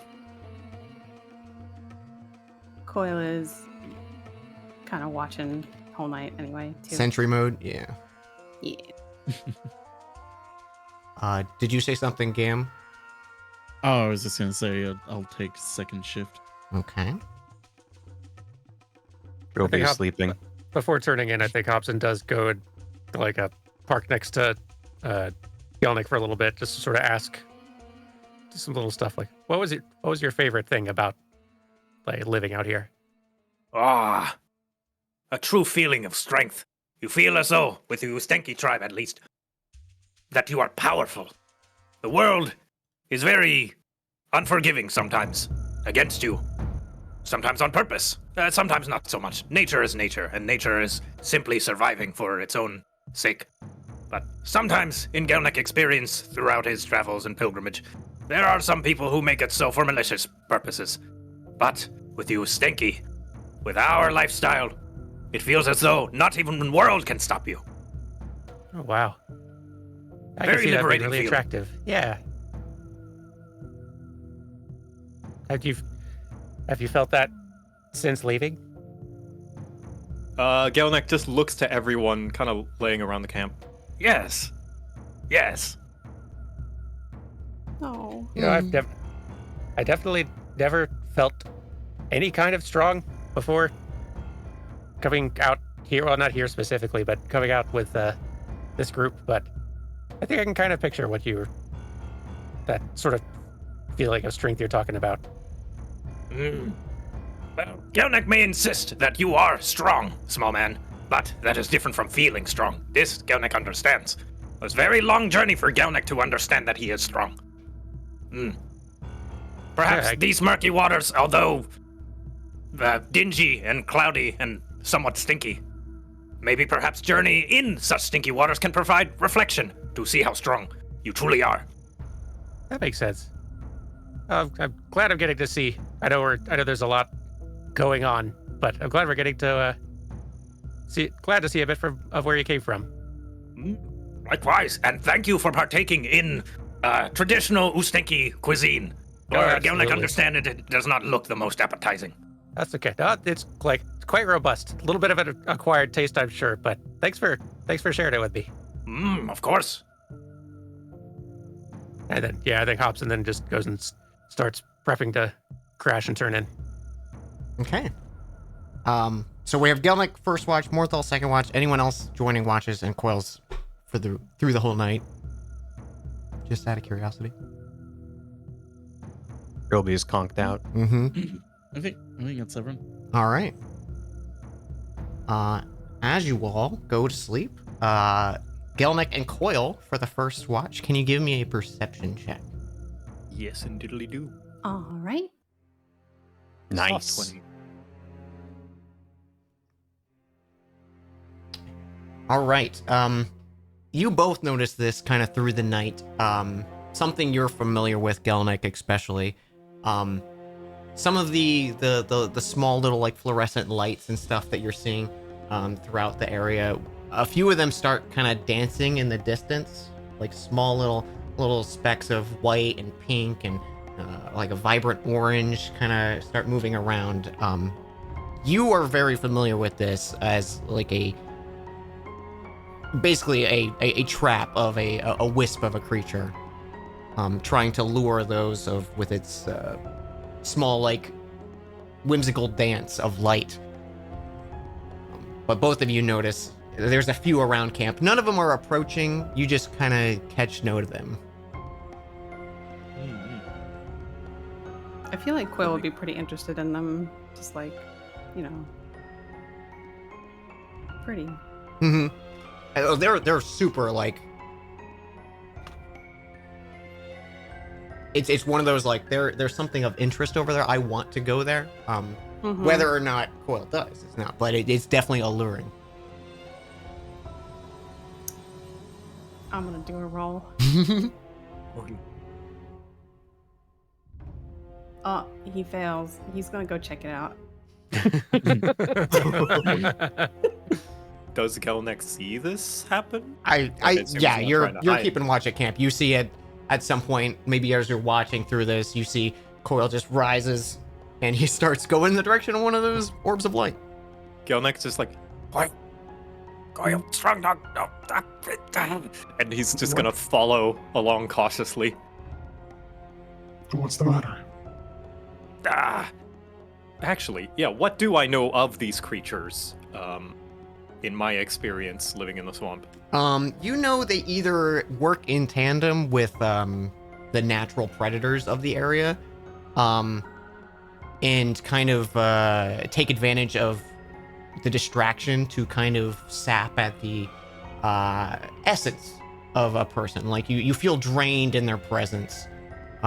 If there's enough of them by themselves, they tend to rely on their own capabilities, but they're not like a threat by themselves. They usually position themselves like by a froghemoth or by like a corpse flower or something like that, to kind of take advantage of the potential meal.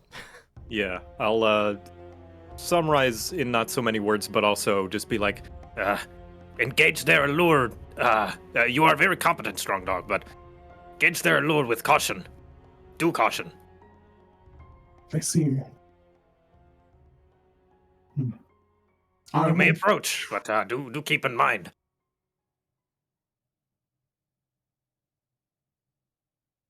I will trust your judgment. If you so wish. Though Gelnick does trust in your capabilities. Very, tricksy, these wisps. Wisps, huh? The swamp is a very unforgiving place.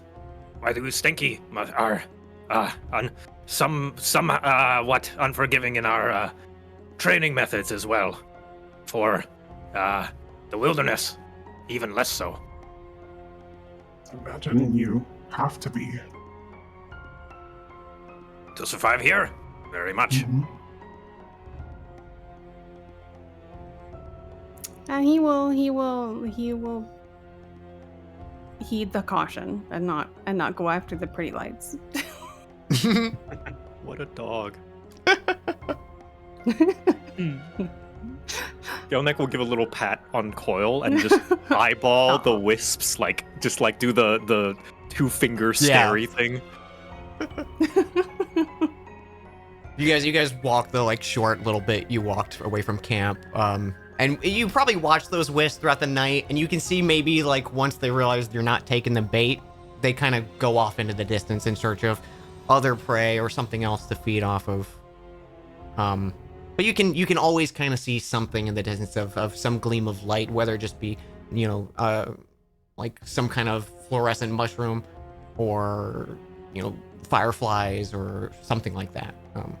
But the rest of your watch goes pretty uneventful. Okay.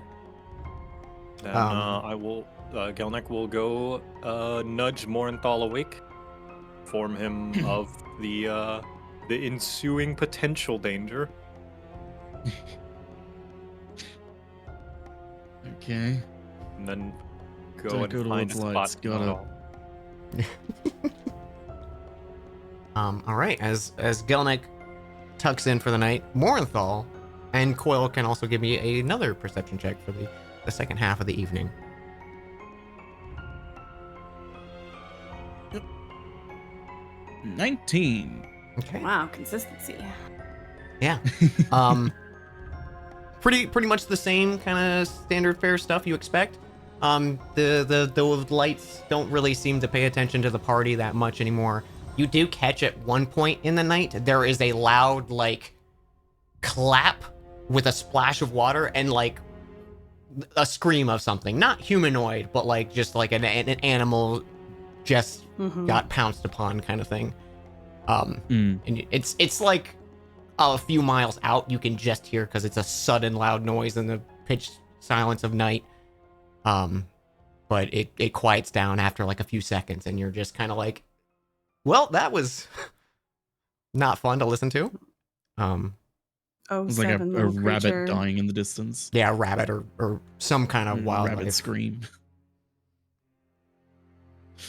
But the rest of the watch goes uneventful. But before we go to midday, and before we go to break, Hobson. You wake up. You're suddenly jolted awake as you feel the bed you're on suddenly like lurches, and there's a kind of rhythmic pulse to it. You wake up and groggily rub your eyes. You're looking out the window, and it's a landscape that's not familiar to you, and you realize you're not in the swamp at all. It's maybe like midday, and you're in this luxurious kind of wooden cabin, and you can see the landscape through this window on your left, rapidly passing by. You take a quick look around the room. There is another figure in the room with you. There is a male elf who is butt naked to your right. And it's a small little like it almost looks like a hotel room, but everything's made of like this like fine wood with unique and well intricate carvings. There's a small little like slide door with a window, and you can see occasionally like a person passes by of just like different make. Some of the like clothing styles aren't familiar to you. And you're just kind of sitting there in this space, and you feel the rhythmic shift of this room as you come to. He tried to look around to get his bearings. You said is there a window like out of this room? Yeah, there's a window out to your left, and you can see that's where the like landscape is passing by, and it's like rolling hills of grass, not familiar mountains or anything like that to you, but it looks nice enough. Like it looks like a good environment. Does it feel like he's in a train, or can you even tell? You've probably you're a well-read person. Yeah, it feels like you're on a train, Cool. or at least some kind of moving caravan that seems very large with how many people you see passing by occasionally. Like you see no like immediate stagecoach or animal or anything, and the rhythmic pacing feels like you're on tracks of sort. Is this enough of a dream that his brain is just totally rolling with it, or is he like, or am I weirded out? I think you're weirded out. You're exactly how you would feel, and if Hobson suddenly awoke to this after the previous night. Okay, then yeah, he's like, yeah, he looks at himself. Is he like still wearing like same clothes and everything that he was? You realize you are not yourself. Oh. You are a large feminine figure, wearing heavy armor. Your skin is a pale white. You are ripped. You're shredded. You're fully clothed, armored up. You can see across from you is a large battle axe, along with like a few things of luggage kind of spattered about. You notice also on your skin that's exposed between the armor, you can see a few like tribal like tattoo designs amongst you. And the thing that immediately catches your interest is you have the gauntlet on the other arm. Oh. That's new. He immediately looks over to the elf, was it? Who's in the He's butt naked, like the sheets are not covering him, and he's face down. Oh. Is he breathing? He does seem breathing. Okay, good. He's not covered in blood or anything like that.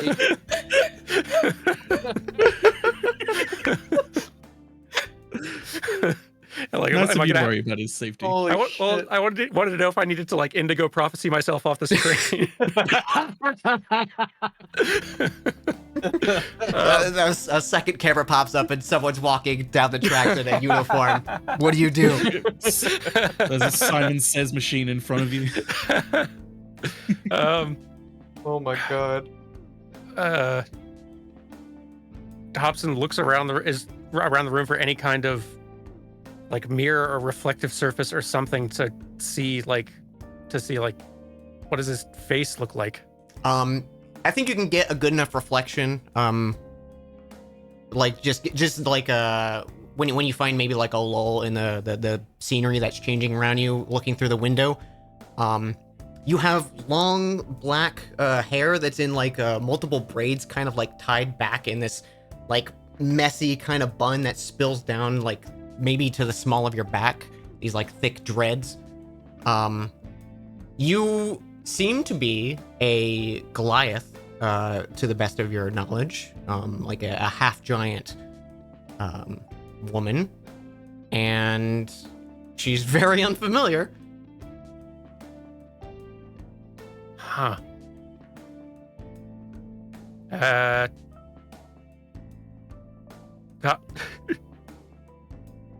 Okay, Hobson thinks into his, like, tries to see if he can communicate in sense with Volth still. What do you say? Volth, buddy, are you seeing this? A moment passes, and you feel that same kind of voice creep in from behind you, but it's different. It feels like it's the same voice, but just like his cadence feels different somehow, and you just hear him say, "Oh well, this is new." Right? And you wake up on the floor of the swamp. Oh man. The rest of the party is stirring to the morning lights that's peeking through the canopy of trees above you, as you're jostled awake, as Morthal's going around waking up the party for the start of the day. He carefully wakes everyone up and then just kicks Trilby. And as we do Take a that, point of damage. as we start our day, we'll do a quick little break because I also have to use the bathroom really Yes, bad. thank you. So we'll be back here. I want to say like 8:15-ish. We'll aim for. If anyone needs drinks or anything like that, we'll be back in just a few minutes. Yeah.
Oh, hey, chap.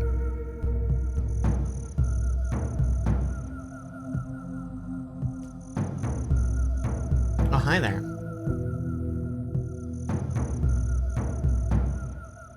How's it going? Did you guys get yourself some drinks, some snacks? It'll be a little bathroom bio break.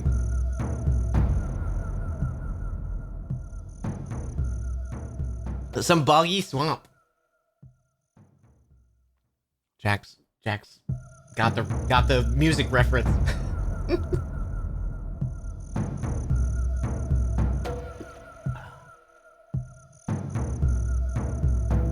Everyone went potty. I was doing the pee dance for like the past like 20 minutes, Jack. I was like, I gotta break.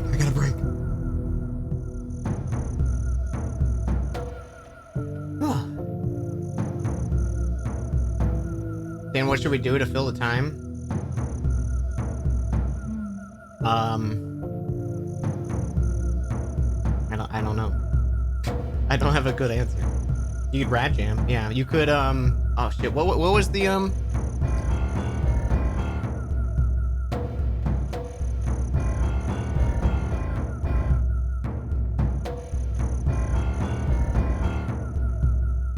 Here, you can do this, chat.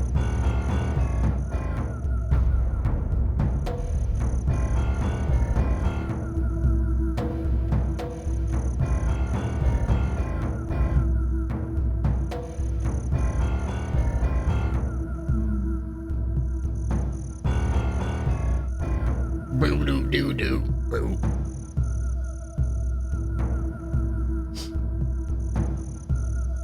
Oh, yeah, you can roll. Alright, I think I'm gonna unmute here. Get our... See how our players are doing. Hello. Hi. Hello. Hello. Hello. I was saying you're making me nostalgic for Jack and Daxter. I still haven't played through all the games. I just remember renting Jack and Dexter 1 as a kid and having fun, and then I never played it again. But I do Great. like the music. There is the PS3 collection. Yeah, but who has a PS3? You want to borrow Yeah. my PS3? Yeah, yeah. Sick, dude. I'll just ship it to you in an armored truck to handle how big it is. You know, I lent my buddy a PS2 years back, and it's the only console to this day that I don't have my original because it got stolen in the mail. Oh. It's very sad about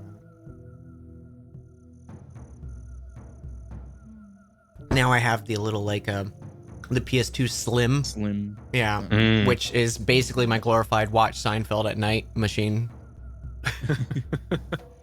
Because it has a DVD player in It it? has a DVD player, and I have it hooked up to my CRT that I use in my bedroom. Wait. That's amazing. Wait. You are That's the watching best way to watch Seinfeld Seinfeld. DVDs off a PS2 onto a CRT Hell yeah, dude. in current year. Current year. That's the best way to watch Seinfeld. Yeah. Yeah, I'm just impressed. Listen, I don't want to get rid of my CRT. I love it. Yeah, I wish Same. I wish I kept my parents' CRT.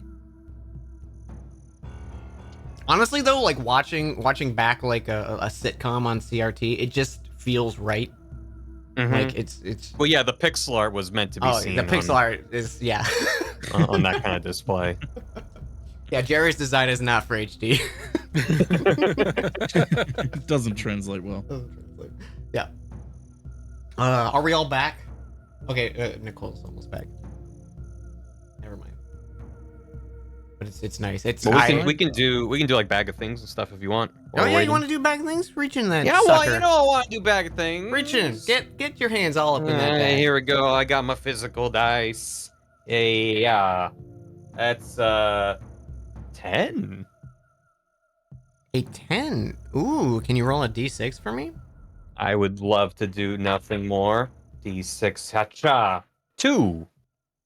A 2.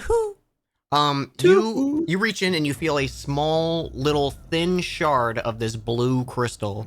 You imagine it's probably like some nice kind of jewel, but it's very raw. Like it's not polished or not- cut or anything like that. It's not a void crystal. Not void crystal. It doesn't have that like glowing pulse to it that you're familiar with. Mhm. It looks like it's just like maybe a sapphire or something like that, but Okay. Neat. neat. Put them in my pocket. It's blue raspberry flavored if you lick it. I stick it into my ring pop. I also want to roll for recharging Trilby because that's a thing I need to do. So the last time I used Trilby, I didn't need to recharge because it's 1d6 plus 2. So it's an automatic 3 recharge. I don't think I ever used more than 3 charges, so it's not really worth rolling for. It's guaranteed. Nice. Cool. Nice, All nice. right. Well, I got 3 charges back. Hey, that's more than none. That's the minimum I can get back. Well, I'm trying to make you feel better, okay? Yeah. I feel great. Feel good. It's called a silver lining, Barry. Yeah. Great. Thanks for the +2 on that recharge. You're welcome. I'm thanking I myself. control the made fates it. of the dice today, apparently.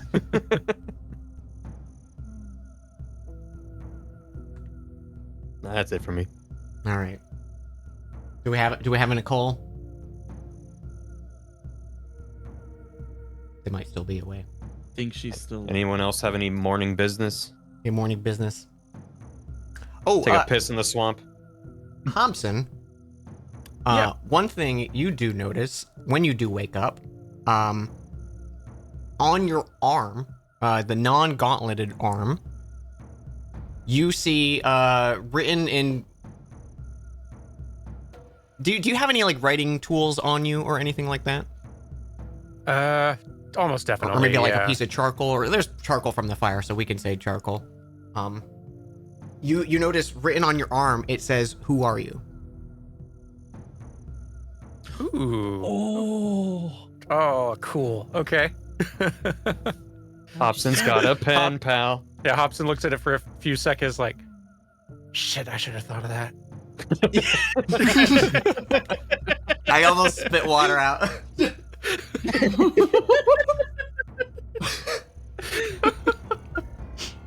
That's a good idea. Oh man, that's very cool. I think like he does at one point, probably while like he's getting ready, quick check with Vols to see it. Did Vols see that? Does Vols remember it? You just get back I mean, at one point you were muttering to yourself, but I think you were having a sweet dream, but no, you were just lying there like you normally do. Can I like do stuff at night again? Are we cool with that?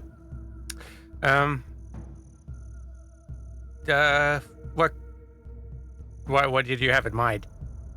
Well, you remember when I like walked you across the continent? Oh yeah. I was thinking, we could do stuff like that again. Where are you wanting to go? Like, and see the sights. We got time to Yeah, kill these- before this. Gestures around. Are these sites not good? I mean, it's a swamp, but come on. Yeah, I think you answered your own question there. Yeah, fair point. But we fought a very big frog. Oh, it was very, very big. Big fan. You should fight more of those things. If you see something, let's fight it. You got it, buddy. I'll tentative no on the walking me places while I'm asleep. I'll think about it though. Okay. Yeah, get back to me on that. I will. I've been good. You have it actually. I appreciate it a lot. Okay, good. As long as it's being noticed. Oh yeah, absolutely. Every day. And he fades away. This is so cool, Dan. Thank you. All right, we got a Nicole, yeah? I believe so. Yeah. Yeah, all right. So you guys clean up camp. Got another busy, exciting day of walking through a swamp ahead of you. Yeah. Let's do another group survival check with Faylee taking the lead. Yeah, I got you. Sick. Just for fun. Yeah. Yeah, alright. I see trees in that direction. There sure are, Trilby. The sun is bright. Are my ears still ringing, or is it like better now? Do you think? It's probably mellowed out. It was like a quick, loud sudden burst, so it's not like a prolonged kind of thing, like a concert or something. So you wake up and wait, what? Is it actually sunny, or can Faylee Cockley or tell him, Trilby, who just said it sure is bright, that it's absolutely overcast?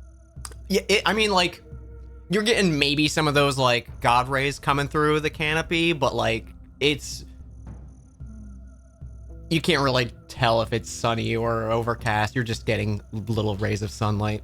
It's, like, still Faylee just almost laughs dim at light. Trilby. To be clear, Trilby didn't say it's sunny out. He said the sun is bright. He looked at the sun. Technically correct. Technically. Actually, You could That's what- technically say that at night as well. The That's sun what- is bright. That's what my 3 survival did. Mm-hmm.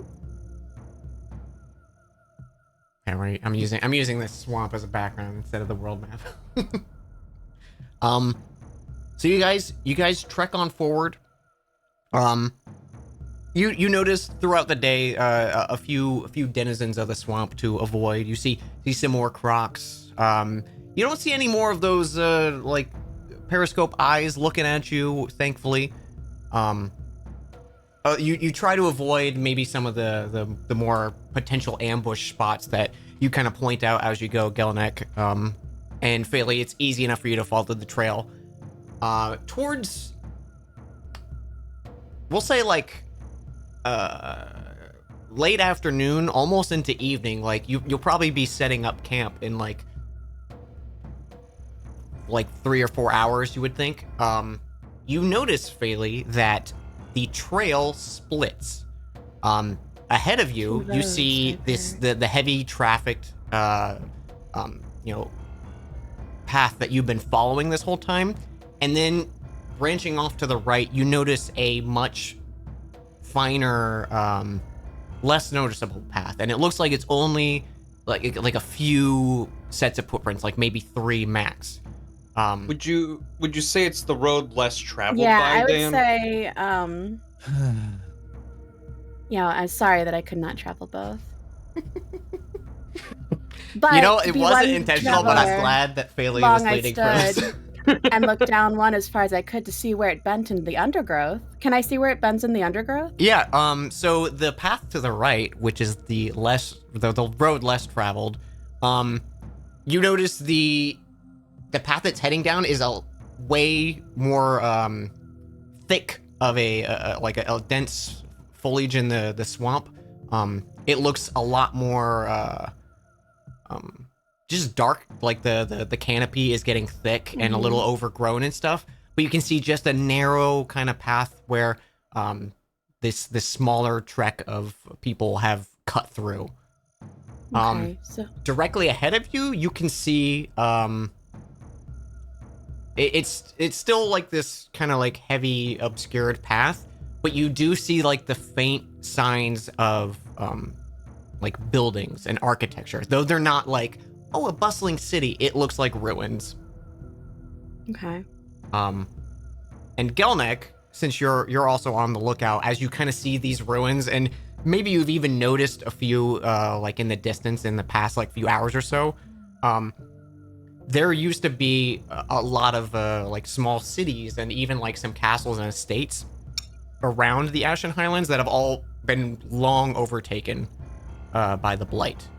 And you see since this I've one. last been here, Um, or that it's been that way since I remember. it's been that way since you remember. Like the Okay. the Blight's spreading just very slowly, so this is kind of like one of those things to look out for of like on like hunting parties and stuff. You would probably cut through some of these small like abandoned cities.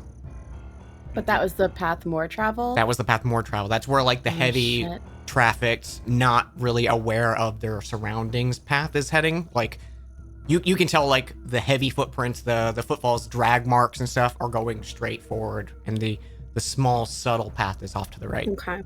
I'm going to turn to the party, having seen this, and point to the one that's less traveled and say, this path is just as fair and having perhaps the better claim because it was grassy and wanted wear, though as for that, the passing there had warned them really about the same. And then I'm just going to look back. God fucking damn it, Nicole. What? I haven't had breakfast Robert. yet.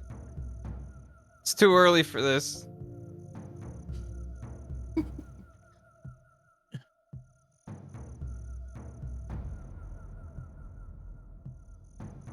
So what path are we taking? Yeah. The safer one by Gelnek's suggestion, and just kind of relaying a summary of the information provided about, the blight and its nature and the ruins and all that stuff that Dan said. Sounds good to me.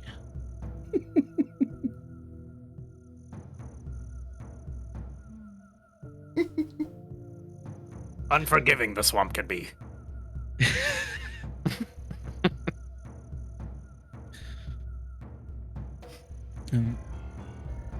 Down we go then, I guess. Which path we going? The less you mentioned the less traveled one is the safer one, yeah? You would say you don't know which one's safer. You just happen to know the one heavier trafficked looks like it's going through the Often. ruins. Where the blight has Yeah. been so often traveled through, and that's why there are ruins and a ruined civilization. Yeah.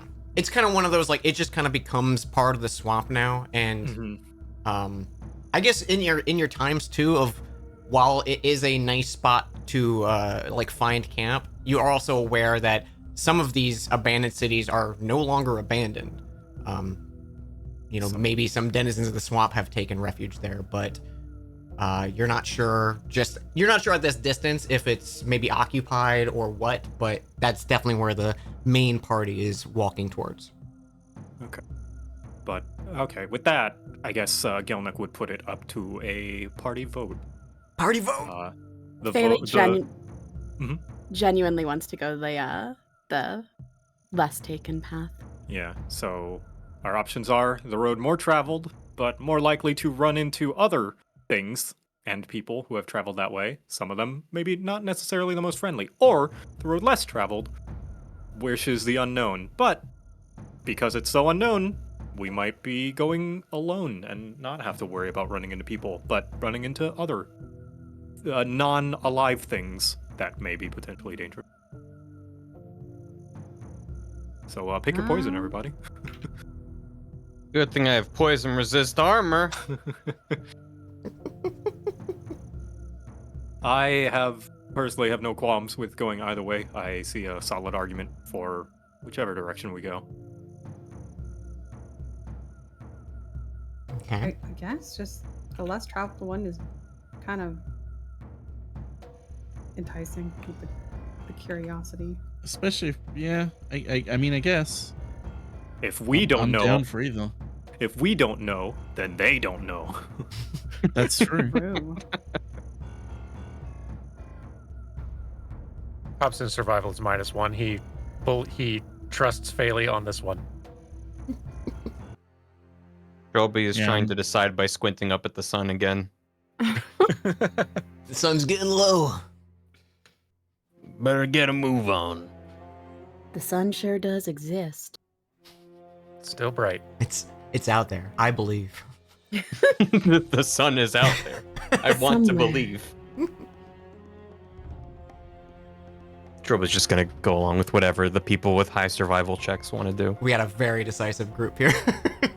Very. All right, go, road let's- less let's traveled go. then. Yeah. Let's go. All right, we're going less traveled. Yes. All right, you branch off the main path and follow this a lot more hard to track. You think it'll be a higher check for survival because they're a lot more careful with their steps. You're not noticing as many mistakes.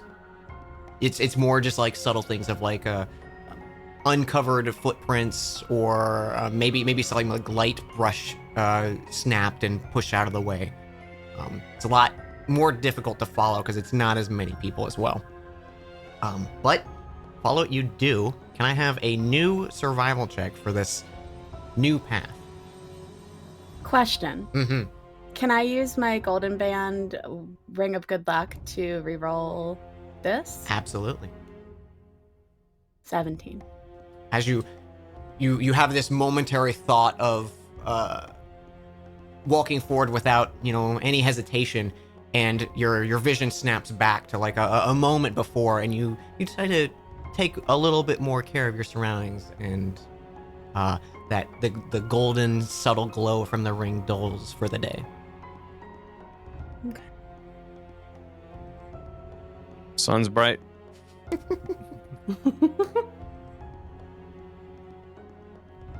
It's a little harder to follow. There's a few moments where maybe you lose it. Coil points out maybe something that's a little obscure or different from the rest of the terrain that cues you back into the path. You're having to move a little slower now just because of having to be a little more perceptive than you were initially.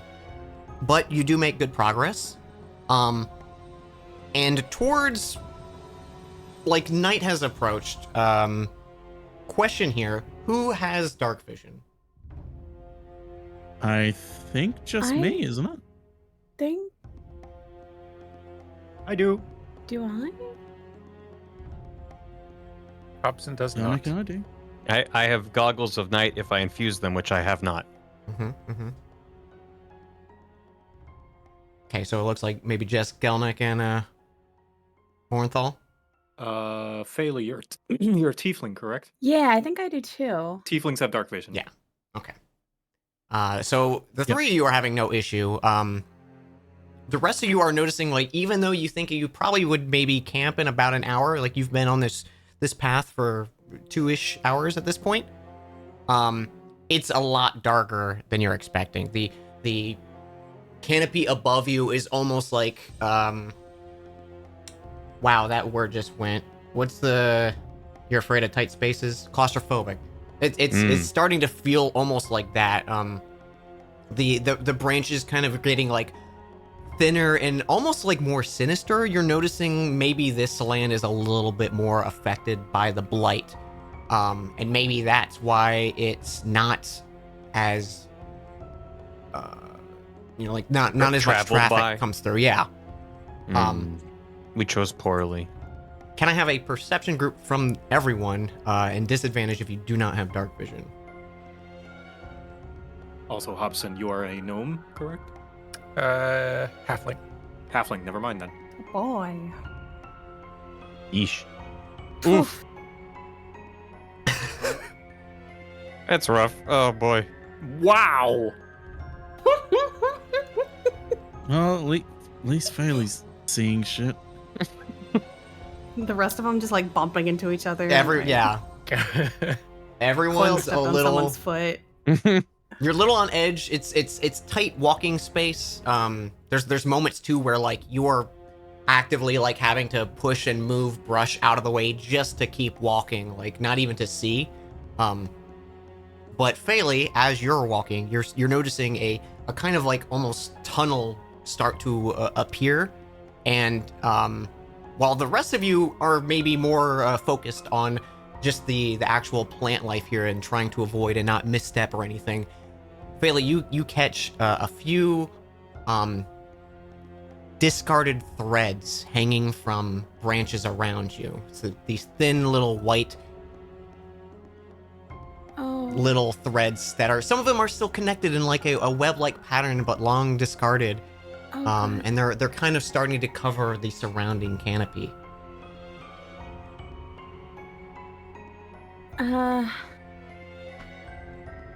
You also, with that high perception, start to hear something.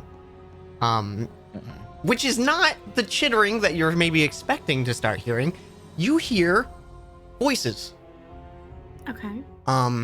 You can hear two distinct different voices. Maybe there's more people talking, but you hear kind of in like hushed whisper kind of talk.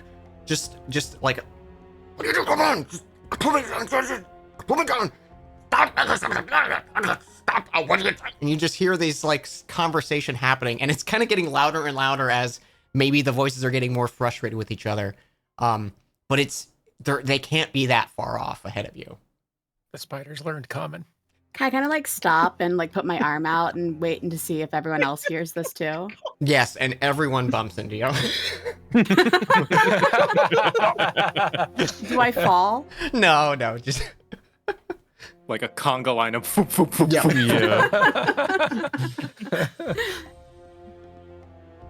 But the group of you stops. I just kind of whisper, listen to everybody.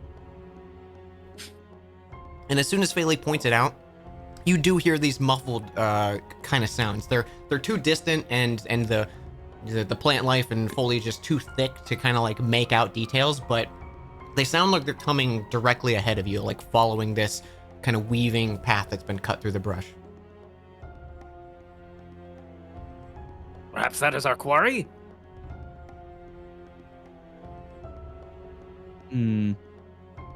Maybe. Cautious One way to approach find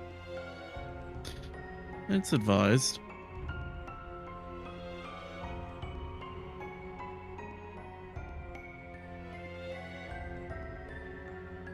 Should we all approach, or just a few of us? Can I turn into a little animal and get closer? You sure can. I like that idea. All right, Faylee will wild shape into. It has to be something she's seen, right? I like to say yeah.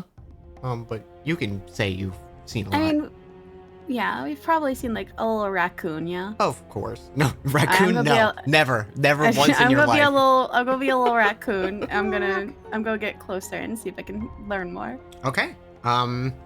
You scuttle up. How far away from the party do you want to get? I want to get as to the closest tree or like brush so that I can not be hunted for food. Okay, got it.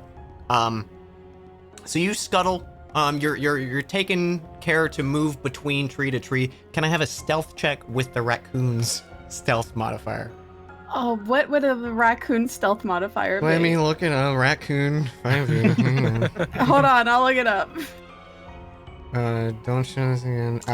Stealth is a +5, so a D20 +5. Okay. Ooh. So Can I re-roll as that'd be a raccoon 17. boy? Yeah, you can be a raccoon. Okay, 17. Yeah, you're Raccoon taking care party. to not be noticed in case anything's watching. And you scuttle up, and you're starting to hear the voices more clear, and you can see a little bit of movement ahead of you. You can see 3 humanoid figures. 2 are on the ground, and they look like they're trying to like pry something off these trees, and kind of suspended in the air you see this slightly larger humanoid, like maybe medium humanoid, like the size of you, not as a raccoon, kind of suspended in the air with their arms kind of like splayed out, like they're like unable to pull at themselves back. And you can see like just with body language they're yelling at each other.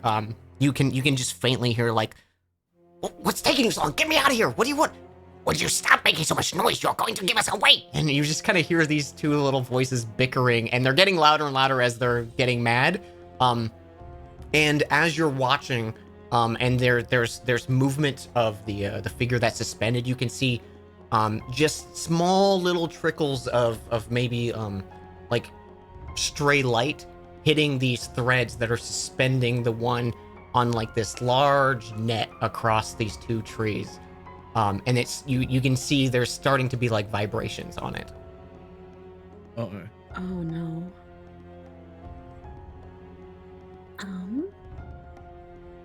One second, I wanted to see if I had something in one of my skills. A moment.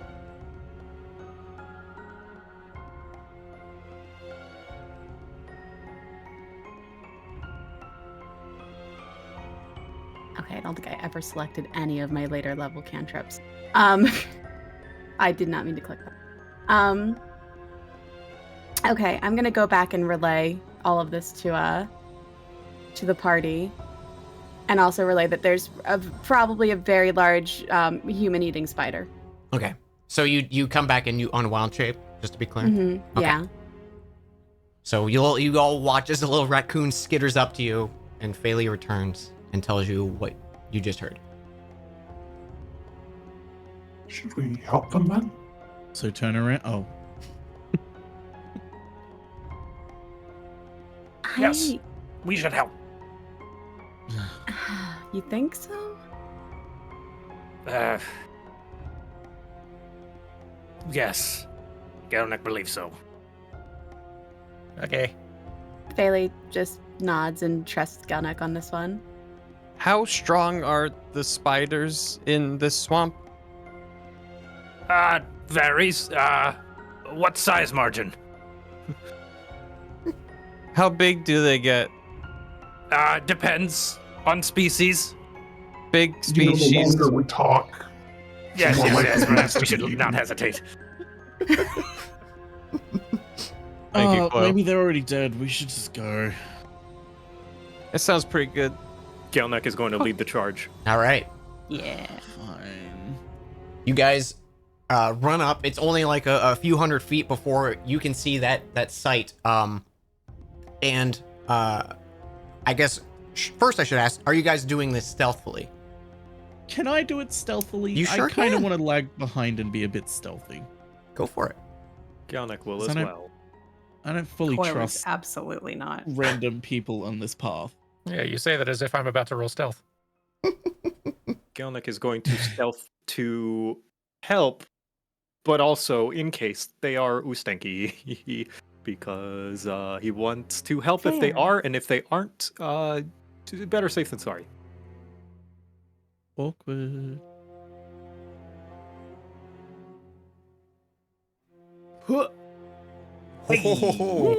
Okay. Very Ah, good. what? Nat 20. 22. Wow. Nice. It's not Okay. fair. You're higher than my nat 20. Yeah. Gelnick disappears from the campaign and then like joins the next campaign, and Morenthal's already there. You guys are suddenly at a spaceship. Morenthal's like, hey. Took you long enough. Oh, you're coming too? As you guys rush up, you can hear kind of before you have sight of it, you just hear like a shit, they're here. And well, let me take you all to a fun little scene. Hmm. Is it a fun scene with Oh. roller coasters? So Wow, the Oh, fairground looks so boy. fun. here we'll move you over here.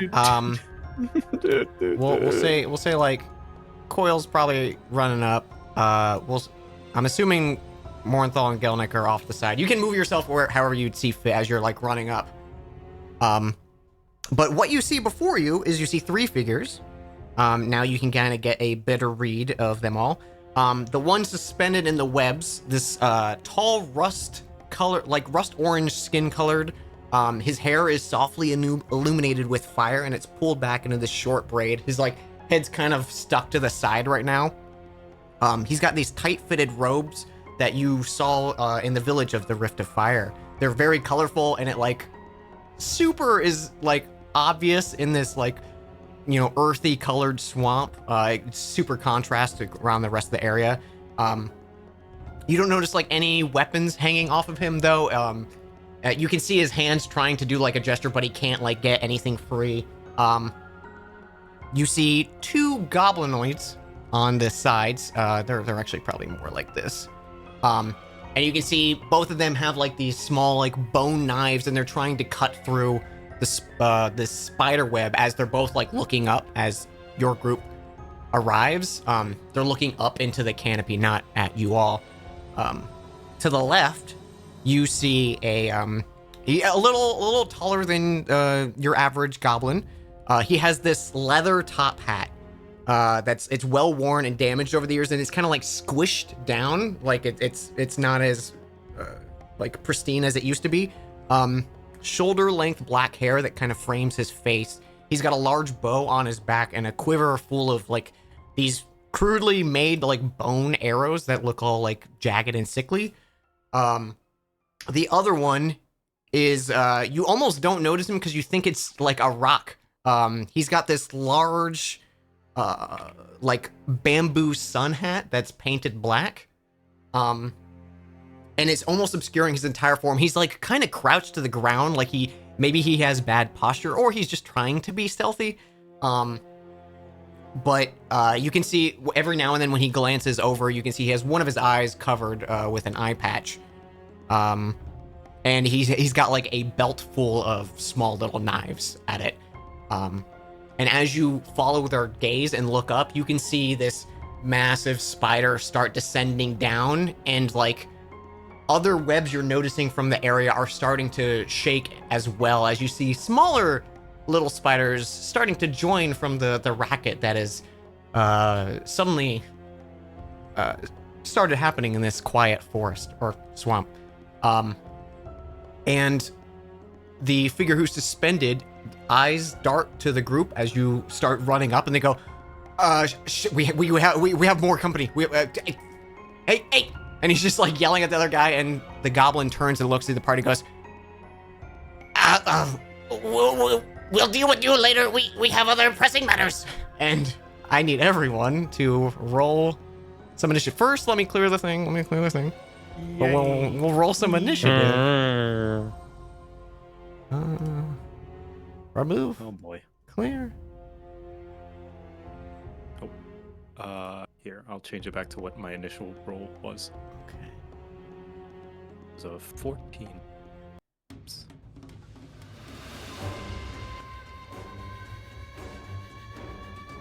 All right. Let me add these.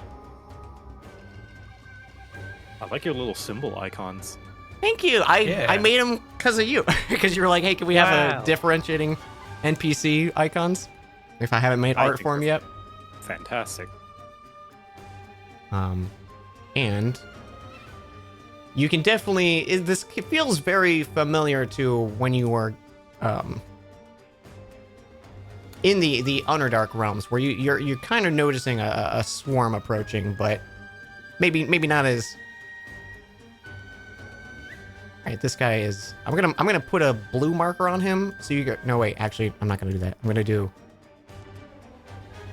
a net because he's on the web. He's about like 40 feet up in a web. www.spider.com. Yeah, he's on the web. Very funny. I'm mad and happy. Information superhighway. Okay, there's my Windows toolbar. You guys got to see. Cool. Windows G.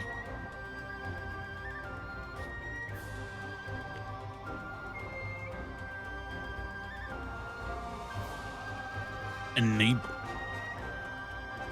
You're starting to That's notice okay, huh? these other smaller spiders, and they have different like markings too. Like some of them look like different species amongst the group. Like they're working together. Some kind of smart spider. Well, that's just Blasphemy. Kill them all. All right, let me. I gotta roll Wipe initiative. them now. out. All of them. Okay. Okay.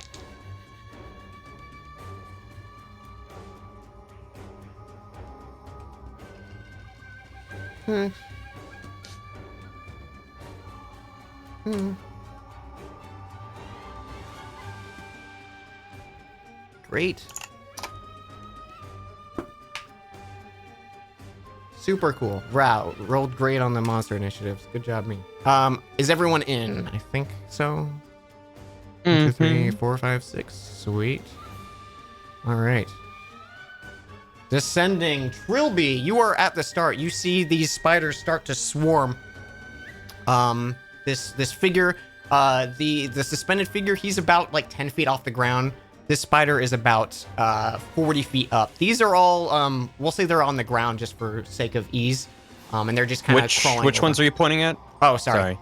The big boy, this Yeah. the crown, he's like 40 feet up. These little ones are all just coming out of the brush surrounding, so they're all ground level. Gotcha. And on the Or left maybe side, they're in too, trees, but also they're like making their way down. Making making their way downtown, Yeah. Walking fast. exactly. skittering fast. Yeah. Yeah, I'm going. Yeah. All right. Well, first I'm gonna summon Scrubbins. Chapow. I forget if that means I got poop. No, 11 or higher gives me poop. No poop. No poop. Scrubbins. Ta-da. Question for you, Dan. So moving and activating Scrubbins is an action. Moving and him doing stuff is a bonus action. Can I do that the same turn that I create him? Yeah, I believe so. Cool. I could have done that last time, but I didn't think about it. Also because, you know, spiders, Scrubbins is summoned in flamethrower mode. Yo, flamethrower, we'd love to see it. And I'm gonna send him his maximum 15 feet, which should be right about here. And he's gonna try to blast these guys in this direction in a 15-foot cone. So these two, if you can Alright. reach them. Yes, From the you can ground. reach him. They must make a dexterity saving throw against my spell save DC, which is 15. 15. And, what spell is this, sorry? Flamethrower from Oh, Scrubbins. just a flamethrower, alright. Does Yep. that hit non-targets? Like, does it have any? It's a 15-foot cone. Like, does it catch other stuff on fire? Because I'm just, just curious. It's a boggy swamp. Surely this is a good God, I idea, hope the air right? isn't filled with gas. Oh, What does the air smell like, Dan? Sulfur. No, just kidding. It says the cannon exhales fire in an adjacent 15-foot cone that you designate. Each creature in that area must make a dex saving throw, etc. Fire damage on failed save, half as much on successful. The fire ignites any flammable objects in the area that aren't being worn or carried. Okay, that's what I wanted. That's what I wanted.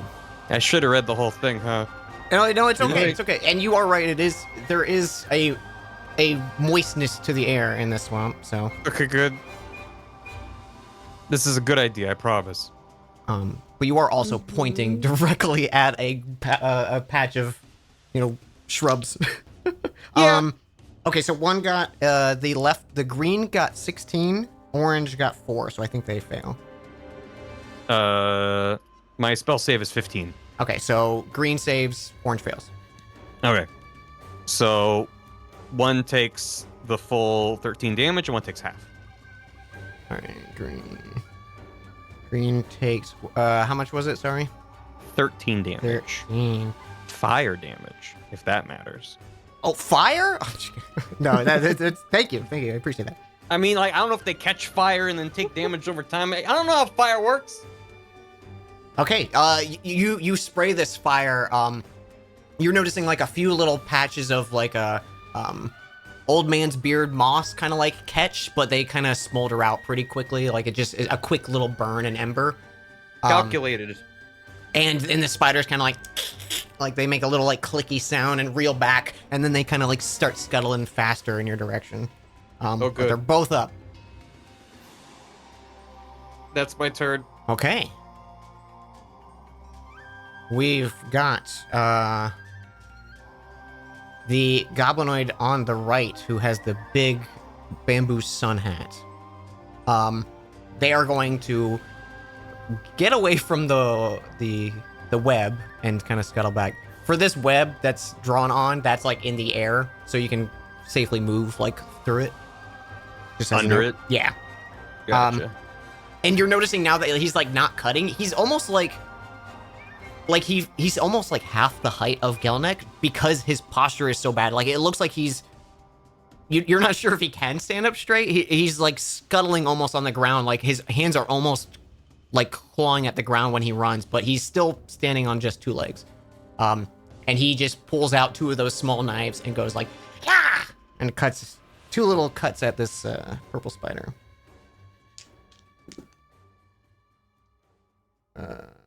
That's a hit, but he all alone, so he don't do much.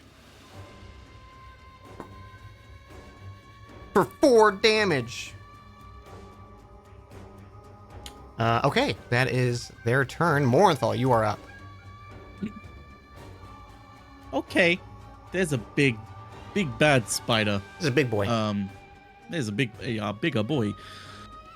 Let's get out the short bow and have some fun with it. Thankfully, I rolled decently on initiative for once, so I can assassinate it. Mm-hmm. Now we just have to pray to the dice. Well, I mean, it's. What's a? Unfortunately, tends not hit. Well, I'm off. If you guys need me, just It hurts. It hurts so bad. It hurts. No, it hurts. Where you going, no, it's Morinthal? fine. The spiders are that way. I'm not getting eaten again. What are the odds of that happening twice in one day? Don't. Technically, that was yesterday. Oh, you're Don't. right. Anything I else? stand Morinthal? corrected. Yeah, it gets advantage, but it automatically is taken into account when it does the roll. It rolls already, so it doesn't really show it in here, but it rolls it twice. Trust me. Oh, okay. So All right. Hobson, you are up. Okay. Hobson calls over to Gelnick. A double leader ready? Pointers? Pro tips? Weak points? You can do a nature for me. Yeah. We'll do that. Hi-ya!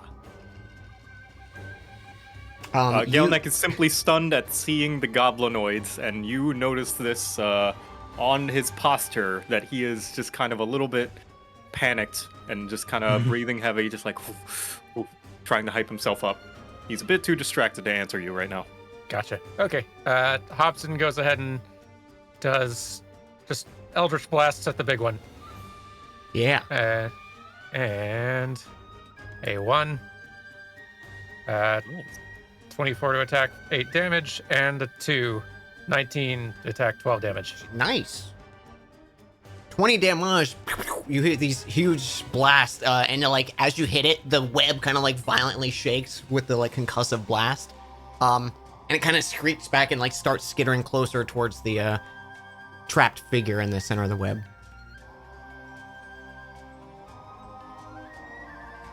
Anything else? No, I'm good over here. Okay. Gelnick, you're up. Okay. Now, would I know what the spider's natural predator would be? Anything smaller than them. Smaller? Like, anything they can gang up. You definitely, I think even with just your base knowledge, you know that these little ones tend to like, they're like they act as almost like vultures for like, they let the bigger one handle the threat and then they steal. They don't really have anything that hunts them.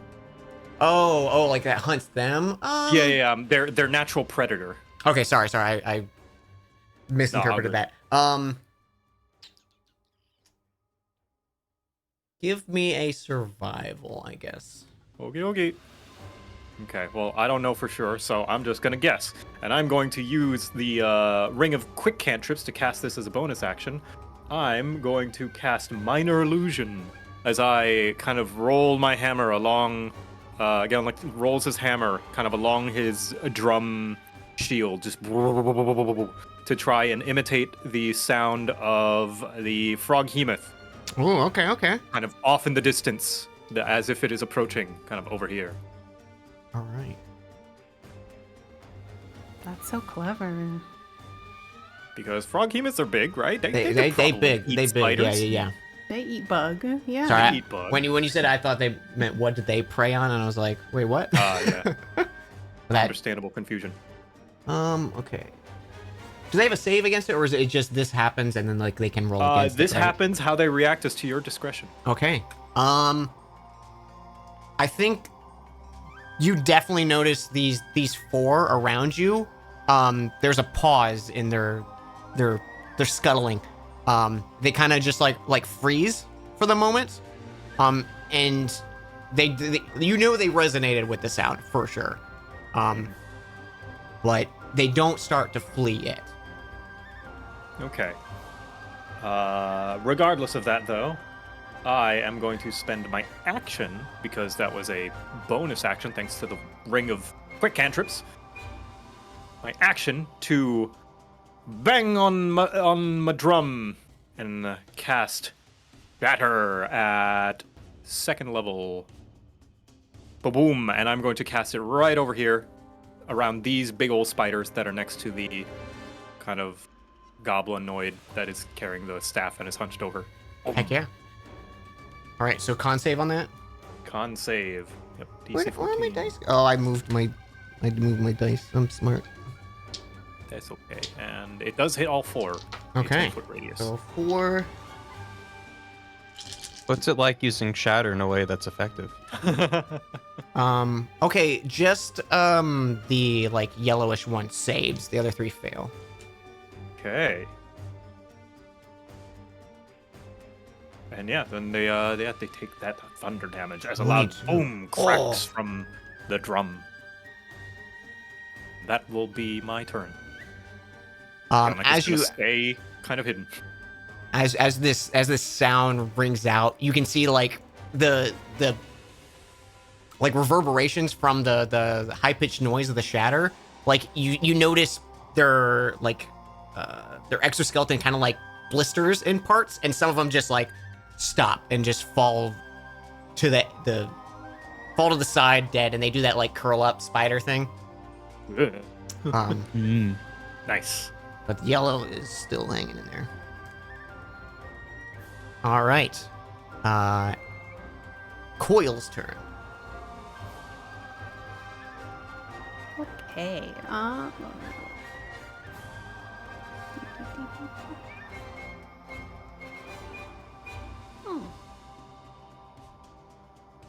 Oh, I have 40 speeds up.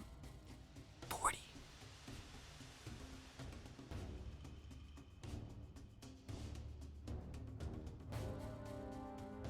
This guy's still up in the air, right?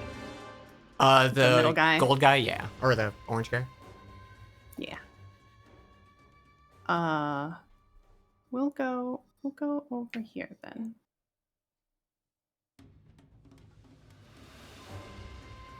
And we're gonna do another rage. And we're gonna smack this guy. Oh, I didn't mean to have on disadvantage. Let's take the 19. Yeah. All right, yeah, 19 definitely hits. And we go again. 12. 12. Actually, with the first, because I didn't do math yet. The first cleave, you just kind of cut him right in half, and the spider gut just spill out. So if you want, I don't know if you have any more movement, you can use your second attack on something else. I think I forgot where it was. I think I pretty much used all of it, so he'll just stay here. So you cleave into him, and then another just for good measure. Yeah. All right. Faylee, you are up. Can I, out of curiosity, since these two are touch and tips right here, would Moonbeam hit them both since it's up to 2 within a 5-foot range of each other? I believe so. Alright, then I'd like to cast Moonbeam to hit both of these lads. Okay. What is the save on that? It is... Why can I never find this? Hold on.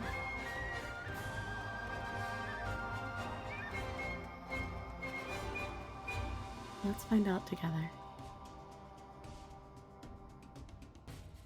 It's not like giving the information in chat. It just says strength versus DC spell. But I don't know that that's correct. What spell is this? Moonbeam? Moonbeam.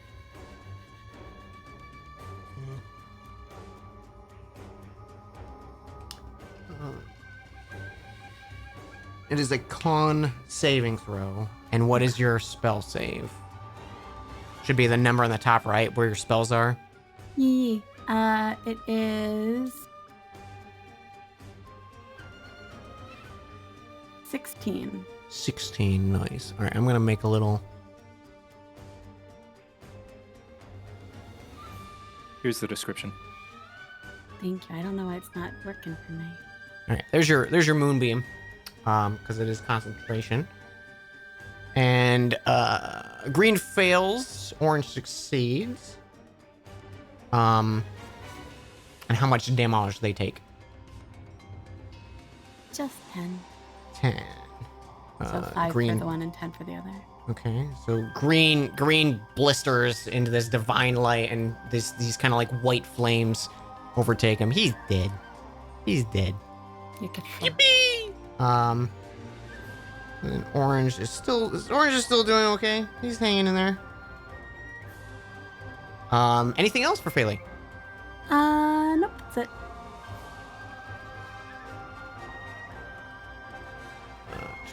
Okay. All right, it is the goblin on the left. He's going to take 2 steps back and pull out the bow, aim it upwards, and take 2 shots. Hit and a miss. Ooh, 11 damage. Look at this guy. When he does take What? like a couple of steps back, so does Gelnek. Just a few steps and making himself smaller behind the like branches and stuff. Absolutely, yeah. Just like reflexively. Hides behind Scrubbins. That is their turn. Now it's the little guy's turn.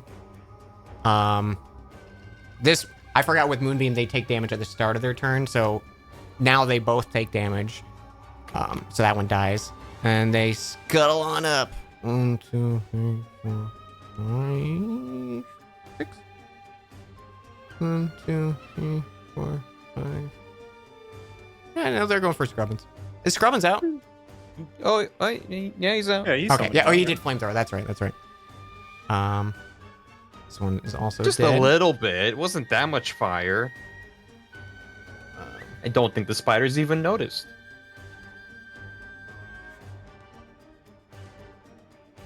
There's so many buttons, man. I don't know if anyone ever said being a DM is easy. It's so easy. Oh, well, So I guess easy. someone did. There we go. Someone did it.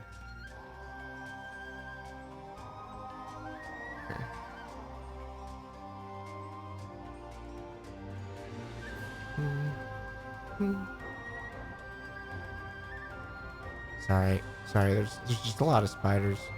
You're noticing more and more scuttling from the shadows, but only 3 get to anyone at this moment.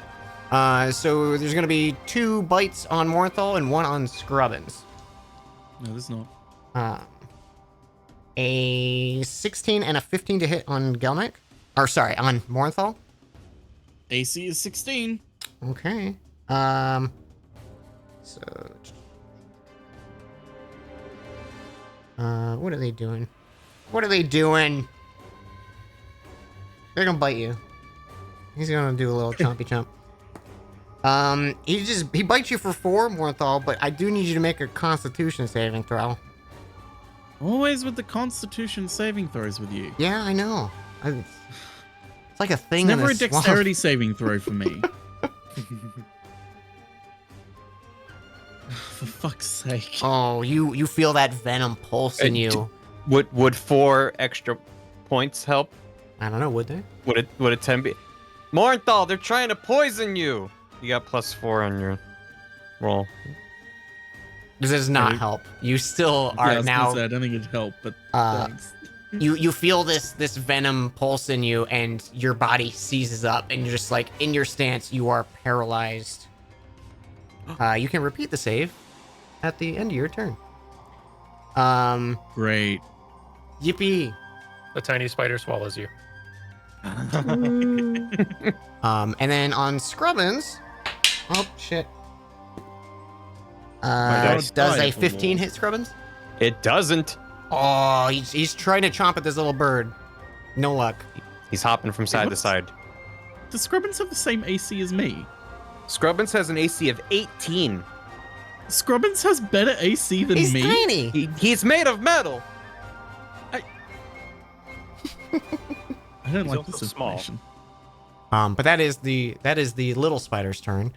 The guy in the web is going to try and break free from the web. Look at that. He did not. Oh. He's squirming, and you're seeing like him like try to like shake his arms out, and he's like, "Get me out of here!" And Big Boy's coming on down. Say hello. Come on down. Come on down. Oh no.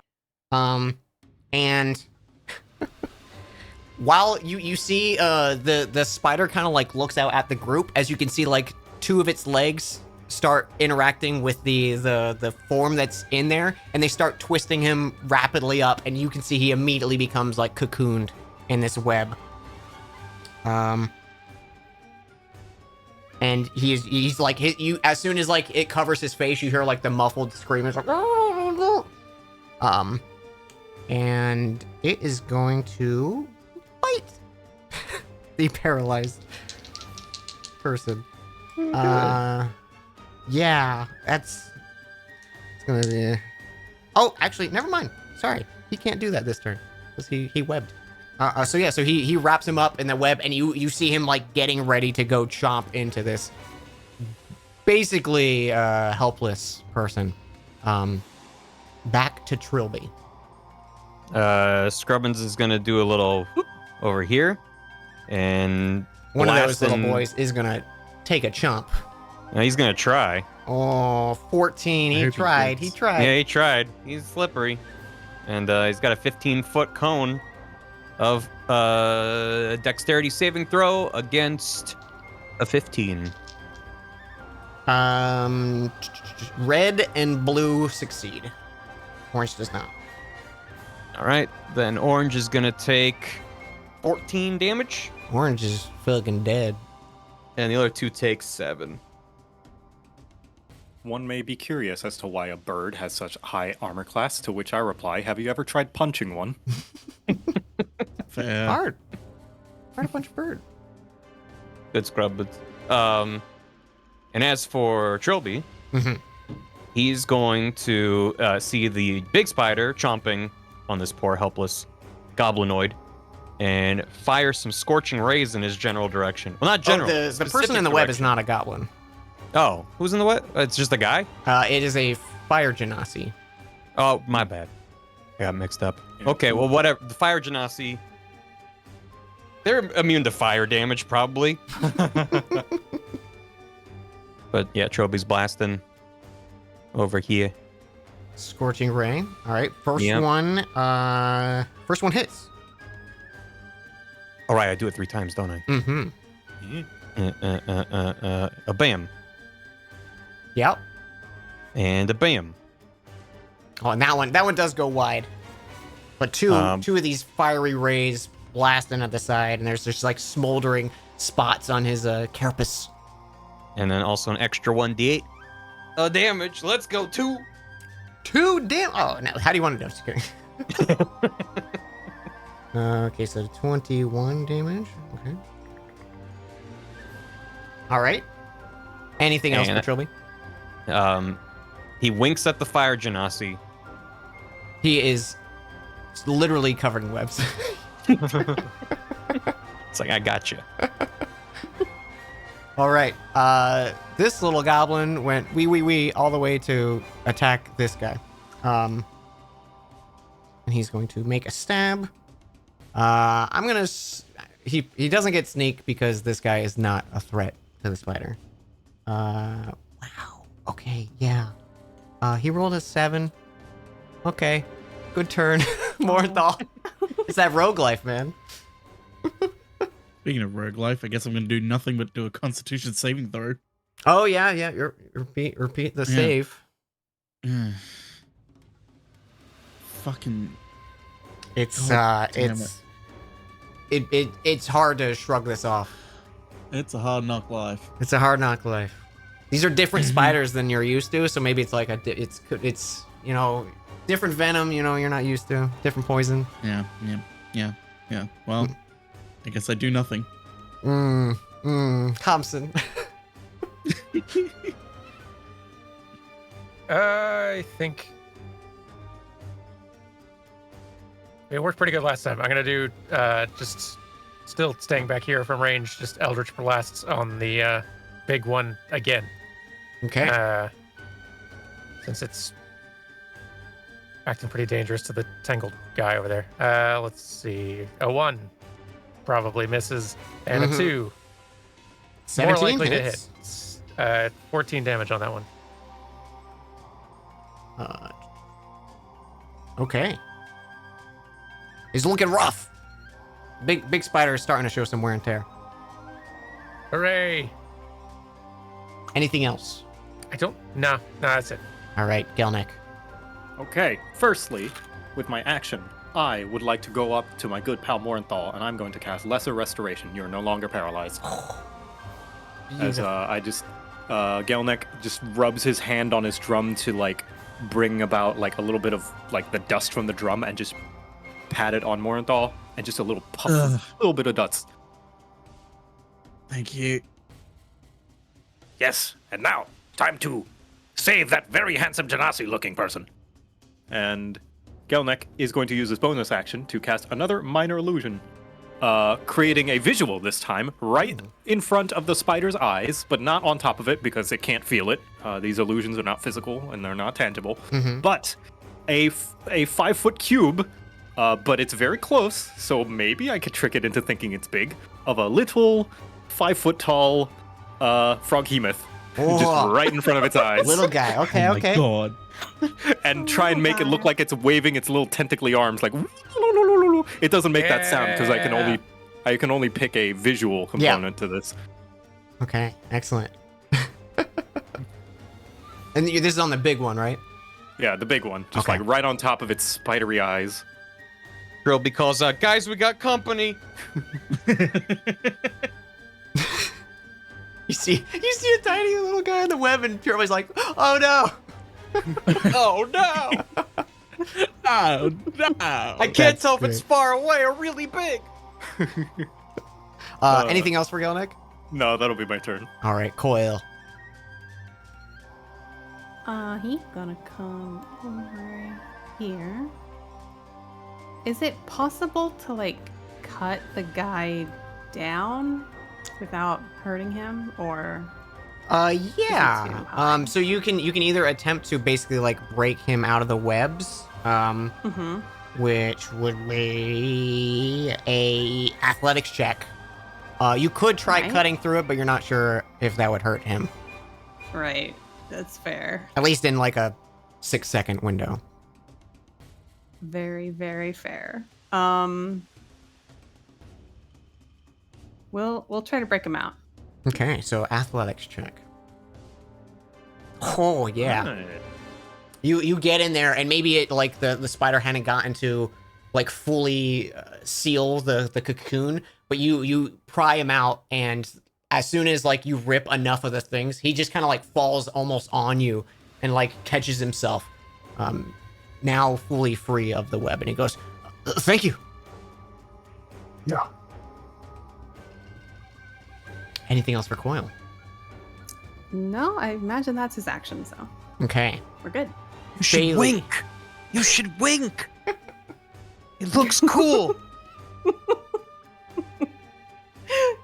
Coil's Can just kind Coil of giving him wink? like a blank, like confused look. Yeah, can Coil wink?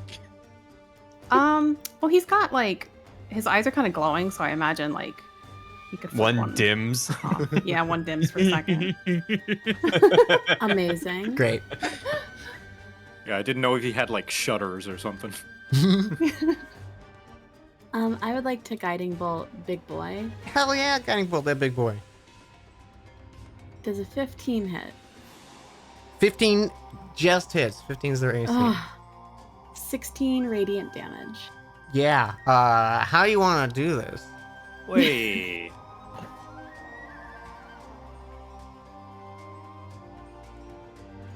What's the wait? I'm waiting. No. I said way as in like. Oh. Wait. I was like, wait, no, what? I thought it was weight too. I was like, oh, did I my fuck up mistake. something? No. She probably doesn't expect it to do anything, so it's just going to look, unfortunately, like every other boring Starfield bolt she's ever cast in her entire life. Well, this one, I can see it in my mind, and it's breathtaking. And these bits of starlight kind of like pierce through, almost like small little laser beams as the thing kind of like starts glowing with radiant magic, and it just kind of, a few of the like legs kind of catch the web as they're going down, so it's kind of just like loosely hanging like a macabre pinata. Oh god, I hate it. Leave a pinata. Real quick, I have to go to the bathroom super bad. I'll be right back. Yeah. Go piss, girl. Do that. Go piss, piss, girl. girl. Do we get to carve it? The monster music is infecting my brain. Agreed. I hope its legs fall off. I hate it. I mean, you could carve its legs off. They could just get stuck up in the web, and that's fine. Dangling up there. Ugh. Anything you want to say while Dana's gone? Hey, chat, did you know that it's the final few days of September and all gifted September. subs are 25% off? if you're on desktop. Or they're 30% off if you do a 6-month sub. And you can gift 6-month subs as well. I didn't think there was a discount on multi-month subs. There is. Is there? My God. How do you even do that? You go to gift sub, and then you go to wait, where did they change it? Oh god, they've changed it from what it used. You can't give anonymously. You can only can't give an anonymous 6-month. You can only give a specific person 6-month. Oh, that's the difference. Okay. Wait, But hey, what does chat, that did you mean? know What do there's you a- mean discount only applies to single month-to-month gifts? That's what I thought. I got an There was. I got an email this morning that said it was month-to-month ones as well. Well, listen, I got an email from Twitch that was like, "Here's what you can do with an asterisk," and there was no clarifying asterisk at the bottom of the email. They just had an asterisk in the email. So Applies that- to the Twitch first cannot be trusted. term of I- reoccurring subscription. Hey, they still never fixed my problem with multi-subs. yeah, I'm discount back, applies only to single month gifts. Are we So- talking about you can still September? get 25% off. Yeah. Yeah, subby temby. Subby Temby. And how the Just for no information particular provided reason. is Yeah, for no inconsistent. reason. Yeah. Inconsistent and Sorry about that. inaccurate. I think when it's combat, I just have too much Whoa. free time to drink, and I'm drinking so much water Yeah. And Hey, you're staying coffee. hydrated. and coffee. Hey, I can't help but notice stuff's happening in chat. I'm That's trying to real play weird. a game here. We don't know why. That's Oh my god, we had guys. nothing to do with Oh. that. Nothing to do with it, and I see. Thank you, everyone. Okay. So big spider dies. Yeah. Wow. Yay! Uh, Hooray. Like the anything- little spiders. There's still a bunch of little spiders. Anything else for Faley? I think that's it for Faley. Actually, she's gonna move here. Okay.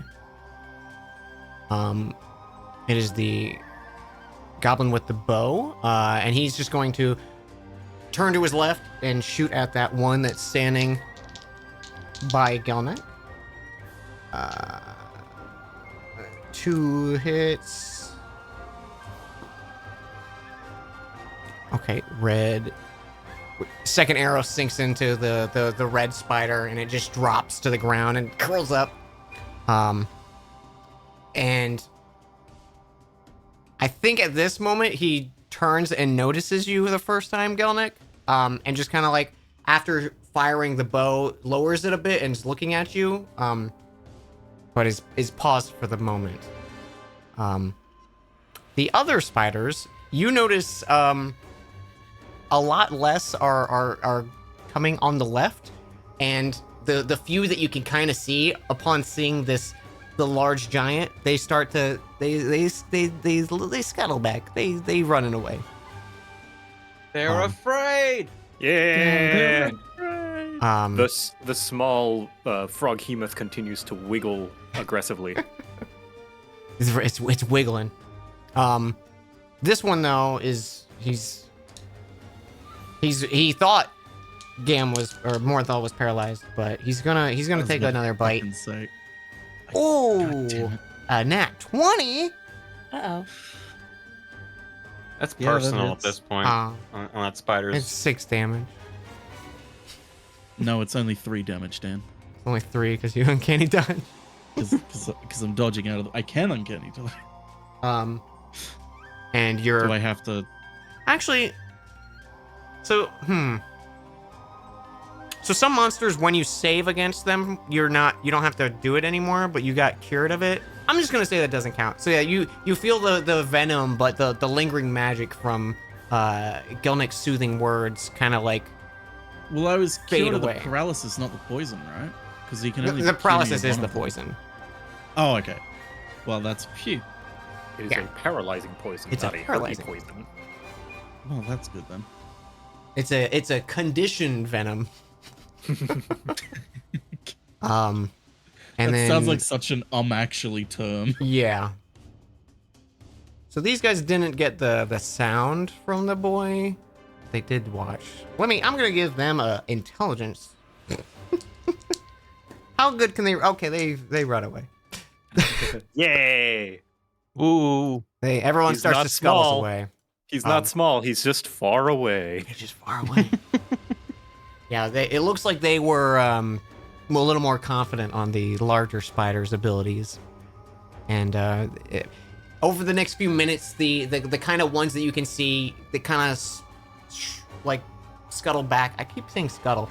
They kind of maneuver themselves back into the shadow and out of view.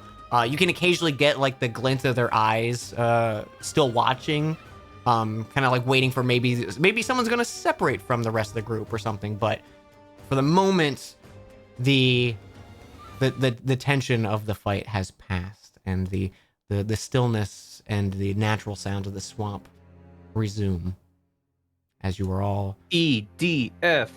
EDF. Save our mothers from any alien attack. giant insects who have once again come back. EDF deploys. There's one line that they talk about getting turned into soup, and I do love that line, but I can't remember it. So as you all stand there, the Fire Genasi kind of gathers themselves, and he looks at the group and he goes, "Well, you're all not immediately attacking us, so I assume we're on good terms? Who are you all?" He kind of backs away, and the others kind of just start walking around the group, looking at the group of you. Gelnek is not going to completely hide, but just kind of like hide his face, his like curly, long-haired, covered face, just like trying not to make eye contact and trying not to look immediately conspicuous. Just hiding a little bit behind the branches. You also give me a perception check, Gelnek. We'll see if like Okay. these people maybe you are familiar with them. 19. 19. Okay, you do know these two members of the God. Ustenki tribe. Maybe not like as familiar as like your close kin, but they definitely are both members of like hunting parties that have gone out. One of them kind of starts walking up to you, the one with really bad posture and like this sun hat that's kind of like covering most of his form, and like from the top you imagine he just kind of looks like a rock or something like that with it painted black. He kind of gets up in your face and just is kind of like inspecting, but doesn't say anything. The other one kind of slowly is looking amongst the group, and you notice he catches he looks at you a few times. The one with the bow, his name is Burple. Burple. Exquisite name. And the one with bad posture and the large sun hat is Gnaw. Gnaw. Goblin. Master Goblin. And for Burple, it's purple, but a B instead of a B. All right. Purple. Gelnek is going to dismiss his what's it called? The little Froghemoth illusion, and instead he's going to use minor illusion to use a voice he has heard before in place of his own voice when he speaks, and simply lip sync it Okay. as best that he can, because the minor illusion can do that. I can make sounds of things that I have heard before. And he goes, oh, hi there, fellow goblins. It looks like you were in a little bit of trouble there. I love it. And I like me to and my imagine fellow... everyone. Yeah. I was just gonna say, I like to imagine everyone in his like party just like slowly looks at him, like completely giving him away. And he's just like behind his back, moving the hand kind of incantation for minor illusion. Give me a do you want to say like a performance or a deception, just for your general like behavior? I'm gonna do a performance. Hey-ya, 22. Oh yeah, you're laying it on thick. Let's see. Oh yeah, they the kind of suspicion you're noticing from Gnaw, like as he kind of gets in your face, as soon as you start talking like that, and he's noticing like the lack of a hat, he kind of, you get the sense he's like, I must be mistaken, kind of thing, and he backs off and walks back over to Burple. He goes, We happen to be in the woods, and we just, caught in a spider web, yeah? and he looks to the Fire Genasi, and he goes, I can't help but feel it's not coincidence. Are you all here for us? What brings you in the swamps? Yes, actually. We came here because we were assigned to come find the Ustenki tribe to assist in... Oh, shit. Volcano? Is a volcano involved? Kind of. Yeah, you would remember you're looking for the citizens, and the person who supposedly found the Ring of Flame were taken by this band of beasts. Yes, I give them the rundown, and I do not hold back that we are called the Flower Crowns and that we are adventurers, and let them know, our organization affiliation with, the people hunting down these artifacts that were sent to seek out the Ustenki. All right. The lead one, the Fire Genasi kind of steps forward and goes, "That's good to hear. I thought we were going to be out on here on our own. We've been tailing them for a better part of a week now. The name is Fervor. I was one of the few remaining hunters that volunteered for finding those who were taken. I've been with these Ustenki members for the past few days. We believe we know where they are. We just it's a bit of a situation." Yes, situation. Purple speaks up and he goes, It's, in the nicest way, I'm pretty sure everyone's going to be dead. I think that's probably the best bet for him, but, we're here to, get what we came for. And he goes, "Yeah, they might be dead. Are any of you familiar with the surrounding swamplands and maybe some of the locales within?" Me and my tiefling friend over here, we're pretty good trackers, if that might help. We're pretty attuned to wilderness environments. His attention is turned towards Phaley, and he goes, "You're the tracker who found us," which, I mean, you have clearly some skill if you found us in the middle of this swamp.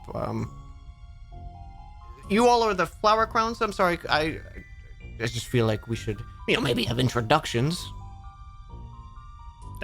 Yeah. If we're going to work together, that is. I don't know if you feel like cooperating with us, even though we have the same goal. I think it's the better idea.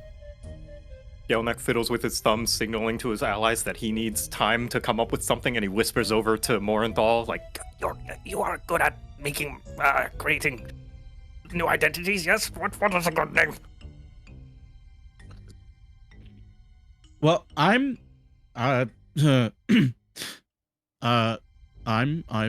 Morenthal, and this our friend here is and he sort of looks around a little bit because he's been put on the spot, and he's just like, Branch. That's a good... My brother's name is Branch. Oh man, what a small world. Common name. My name is Blurple, and this over here is Gnaw. Hey! And he just kind of gives a little wave under his hat. Hey, I'm Hobson. Cool. I'm Trilby Hornsparrow, boy artificer. Phaley. Oh, well, it's a pleasure to meet you all. As you introduce yourself, Coil, Gnaw is like, walks up into your space. Like, he doesn't have a good respect for social bubbles. And he kind of just starts poking and prodding at, like, edges of your armor. Like, maybe he doesn't understand the idea of a Warforged or a construct. He goes, yes, Will just kind of like scoots him away, like you're pushing away like an overeager dog. Yeah, Like, exactly. and it's like he's not really getting the idea, like, but eventually, like, he backs Like off. a dog. Yeah, exactly. He's basically a dog. He eventually gets the idea, but like you can catch him, and he's just like very curious about your entire form. But Fervor walks forward in like kind of a more welcoming position of like towards the center of the group of you all. And he goes, "Well, I imagine you saw the large track that we were following. They weren't very subtle about it. I've been told by the Ustenki people here that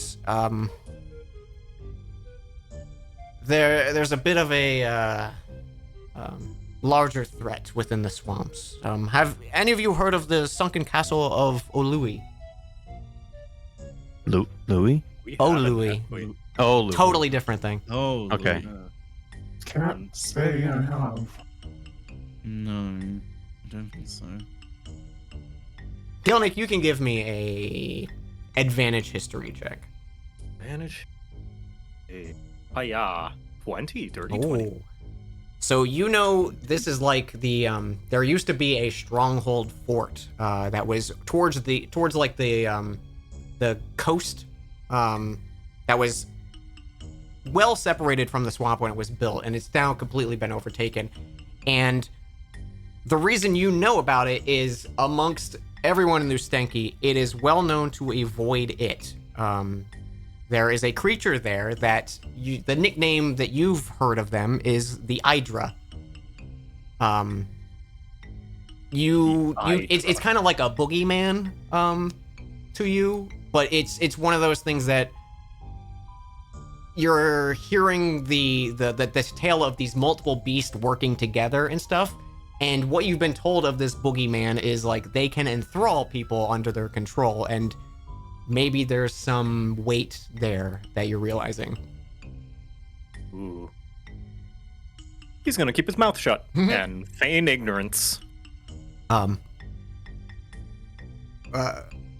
Fervor goes on to explain. He goes, there used to be a fort built here before the blight spread as far as it did. It's long since abandoned. I don't even know the banner it used to fly, but it's become a stronghold for a beast called the what was it? And Burple goes, the Hydra. It's a fearsome beast, a lot of eyes, and it comes at night, and it takes all the younglings from your village, and Gnaw just starts kind of like adding onto it, and they're adding like the boogeyman aspects of this creature that is just like it will, if you see it, it'll like enslave your mind. Anyone who ever ventures close to it is within its control, and no one's ever returned from the castle of Olui. All these kind of things pop up. Gelnek, not being able to help himself, just like, well, that's just a story you tell the young people. It's all from what it sounds like. I mean, probably, right? No, it's true. And Gnaw gets up on your face. He goes, I've seen it. I've seen it with my good eye. he points to his one eye. I mean, not that I've ever been here, in this culture or anything, but that sounds pretty far-fetched to me. Well, if you're gonna stay with us, you'll see it yourself. That pretty boy, his people, they went to Olui. And he goes, we tracked the main route of this band of mercenaries or whatnot to the entrance of the sunken castle, and basically the past few days have been us doing recon and trying to figure out a way to approach and not deal with the majority of the forces and get the people that we need out safely. It has not been a great approach. Gnaw speaks up and he goes, No. We have a really good map of the area. We have a good understanding of everything. I drew a map, a bird's eye view map of the location. and he pulls out this crumpled piece of parchment, and he kind of just shows it to whoever's nearby him at the time. And it's it's like it's like a children's drawing scrawling of this loose like idea of a fort. Like you can see where there's like, oh, here's like a castle shape and there's like an outer wall and then there's a bunch of scribbles in a bunch of spots. And he goes, Those are bad parts. The blight is really concentrated here. And all these areas, these are guarded. These are guards right here. and you can see there's just little like smiley faces on some spots of like where people are. And he goes, we surveyed the area, and this is the best that I think we can do, or at least that I want to do. And he looks at Purple like for confirmation. And Purple's like, No, we will help. We have a lot riding on this, so we will help get the people back, but it's going to be tough.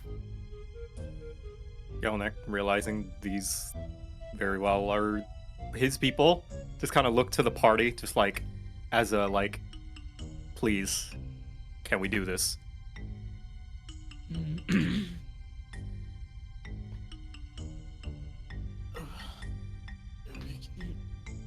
Sort of like gently nod.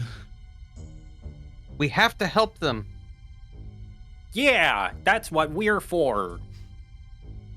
The Flower Crowns never turn down an offer to help. So, except for sometimes.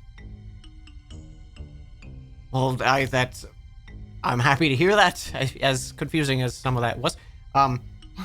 We know there's at least 5 that are unaccounted for back at the Rift of Fire. Among them is Pyre, the one that, if you're here, I suppose you might have heard about this ring that is, at least it had the Elder's attention. He was amongst the group that I think is the reason why he was sought out, because from what I'm understanding, this Hydra and his forces, they don't come for just anyone. They usually target like adventurers, new people, right? Like they don't bother your Ustenki people, right? He goes, I mean, outside of, coming in the night and taking you and eating your dreams, they like, if you have shiny and you loose lips, he will come and take your shinies. Gelnek steps up at the mention of an elder. You said they took an elder. What's this elder's name? Oh no, they didn't take the elder. Just the elder back in the village, which is named Flint Emberhorn, the one you spoke with, who told you. Oh, okay. So you would know, just in case the information's not clear. Right. 5 people that are taken, or supposedly amongst the ones that are taken, are all members of the Rift of Fire. Okay. They're all the fire druids back at the village. The Usenki have been brought in because they were offered something that apparently they want, and they know the area way better than the Rift of Flame people. Right. Is there any more information you can give us on Pyre? I mean, he was a good kid. I don't really know if he has this magical ring that they're talking about, but I guess it would add up with why this Hydra person wants them. But he was just a normal member of the guard. Okay. A good fighter. Couldn't do magic. And I guess maybe the ring supposedly let him do stuff, and that was what drew attention to him. But a lot of this is just what I've heard from when we left the village. I didn't witness it firsthand.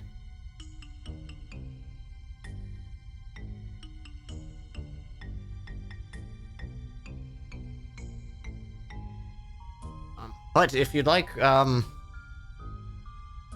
we're still in the process of figuring out a good plan of attack. If you'd like, it's about half a day's travel to the Sunken Temple.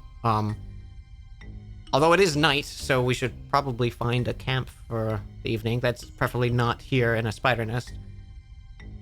Yeah, that's a good idea. And there's no time to waste. I agree. If you all will lead on, and he gestures to Burple and Gnaw. He goes, all right, we'll find a spot. And they start like gathering up like any supplies that got dropped, and making sure they got everything before they start heading off towards the north, like continuing further the path you were going. But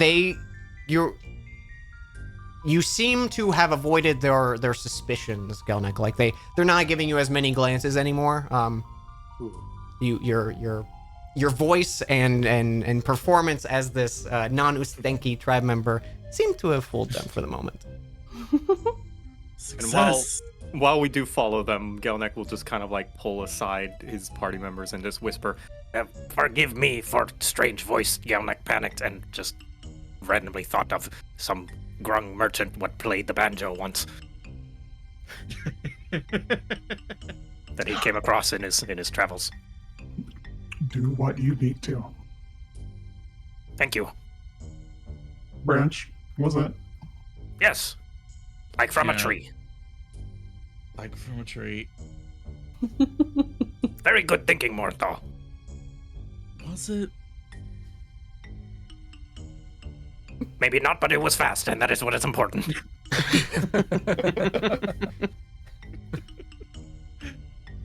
I guess we'll follow them. Yeah, you all walk for maybe like an hour and a half before you're well away from the den of the spiders. Philly, you're keeping like an eye out, and you're not seeing really. You're still seeing like an occasional abandoned webs and threads hanging from trees, but it's nowhere near like the cluster that you were noticing before, and Thank everything God. looks abandoned by these creatures.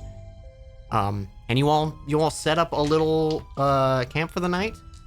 As you guys are preparing, you see Burple's making like a small fire already, and Gnaw looks to the group and he goes, We like to take watching shifts. You all join us or you sleep? I can join you. Yes. he gets really close to you.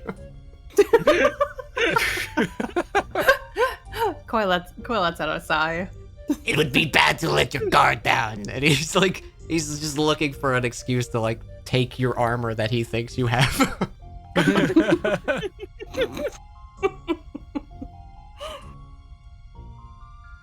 Gelnick has message as a cantrip, and he is just going to message over to Coil. Just Word of warning. Large, strong, shiny warriors. You may bring lots of wandering eyes when you approach Ustenki tribe. Some of admiration, some of ulterior motive. Apologies in advance. Quill does a little nod and an understanding. If anything, something of a compliment.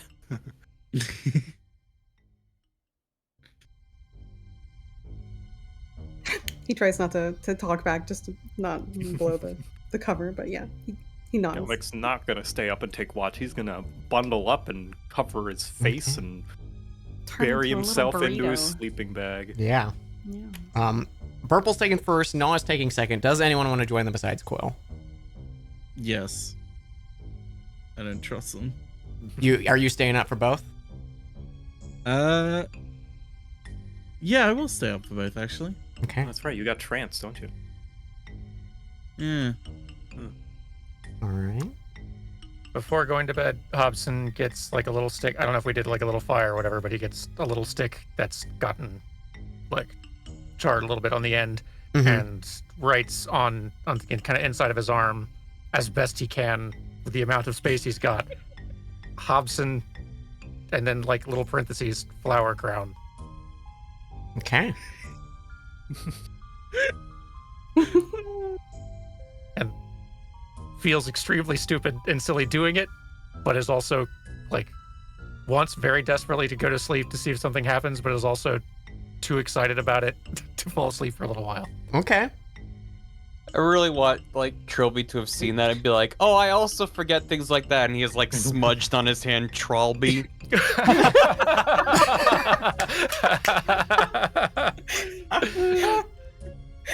That's really good.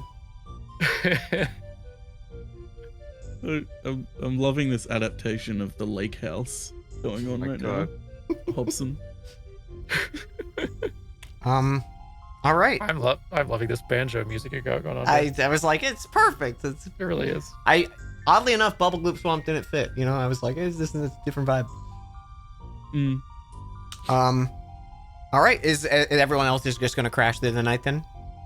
Yeah. All right. First watch is Burple and Coil and Morenthal. Can you give me a perception check as you all watch? 11.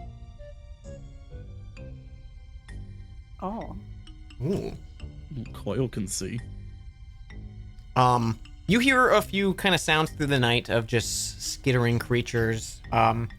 You notice a moment where you're not sure if they're eyes or just happen to be two, like small lights of fireflies or something close.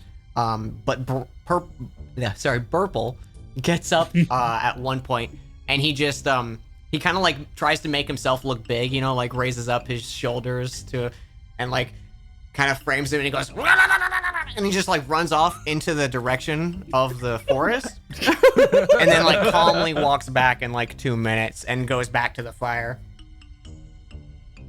Coil's kind of tilting his head at him. You just look at Coil and then look at him again.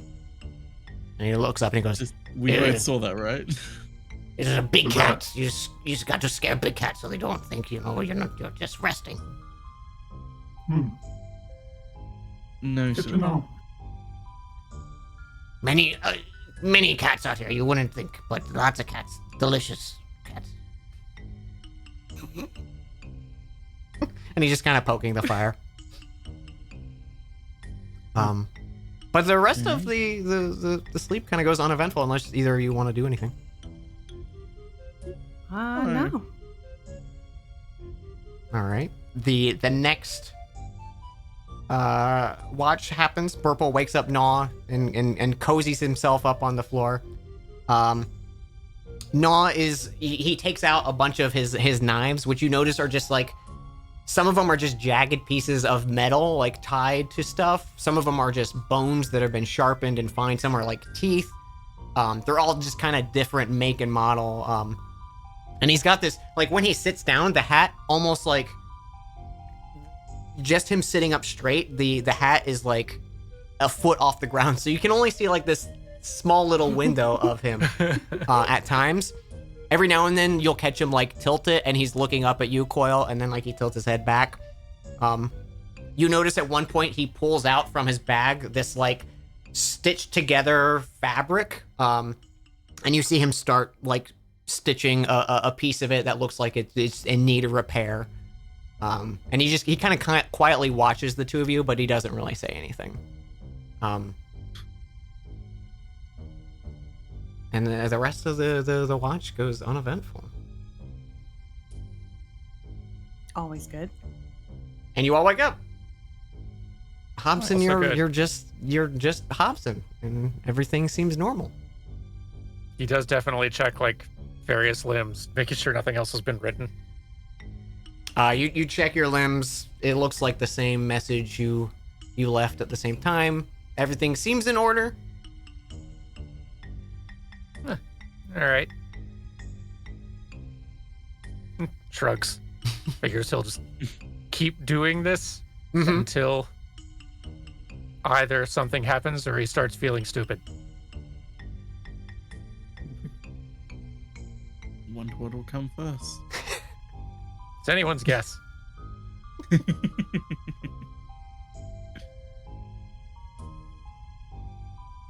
All right. Everyone is awake. You guys are clean up camp really quick. Purple and Nala seem eager to get a move on early on. Bag of many things. Oh, bag of many things. Okay. Yep. Let's do the bag. Let's do the bag. You gotta do the bag. Roll the 12. A 12? 12. You get this thick metal link chain necklace that looks like it's made of like not a really nice metal, like something. it looks silver, but is not fake. Like you can almost bend the metal easily, but it's just a So little it's like- necklace. So it's like tin. Yeah, it's like a tin necklace. I'm gonna offer it to one of our goblin compatriots as a sign of friendship. Who do you offer to? Let's go with Burple. Burple looks at it and he goes, I do like the shiny, but I think it would get away in my no, it would give my position away from animals. It's too sparkly. and Nog snatches it out of your hand. He goes, I'm taking it. Oh, good. I hope you like it, nah. and he pockets it and he just shoves it into like one of his pouches.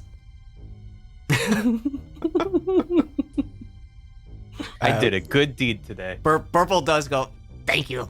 and goes back to like getting ready for heading out.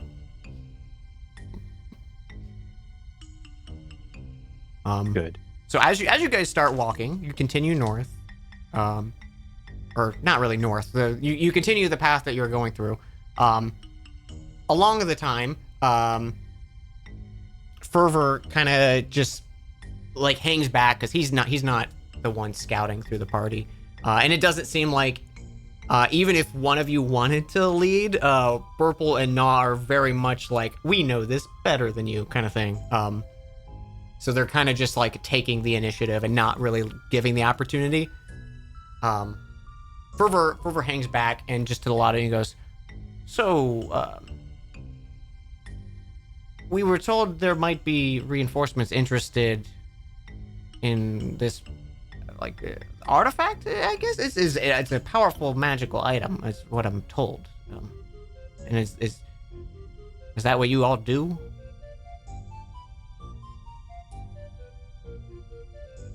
Oh yeah. Yes. Saying at the same time, maybe. Yeah. Oh yeah, we collect lots of those things, and make sure they're in a safe place so that no one can misuse them and stuff. Oh, I imagine dangerous work if it's got you out here. Oh, very dangerous, but good pay too, and take care of us, and we yearn for adventure. That's what adventurers do. I suppose you're right. Yeah, I guess I didn't think of it that way, but... And if it's all the better to help the realm, then that's a bonus, right? This voice. He kind of looks nod and looks a little more relieved, like he was kind of questioning your all's reason for being here, but he's like, oh yeah, no, those are good points.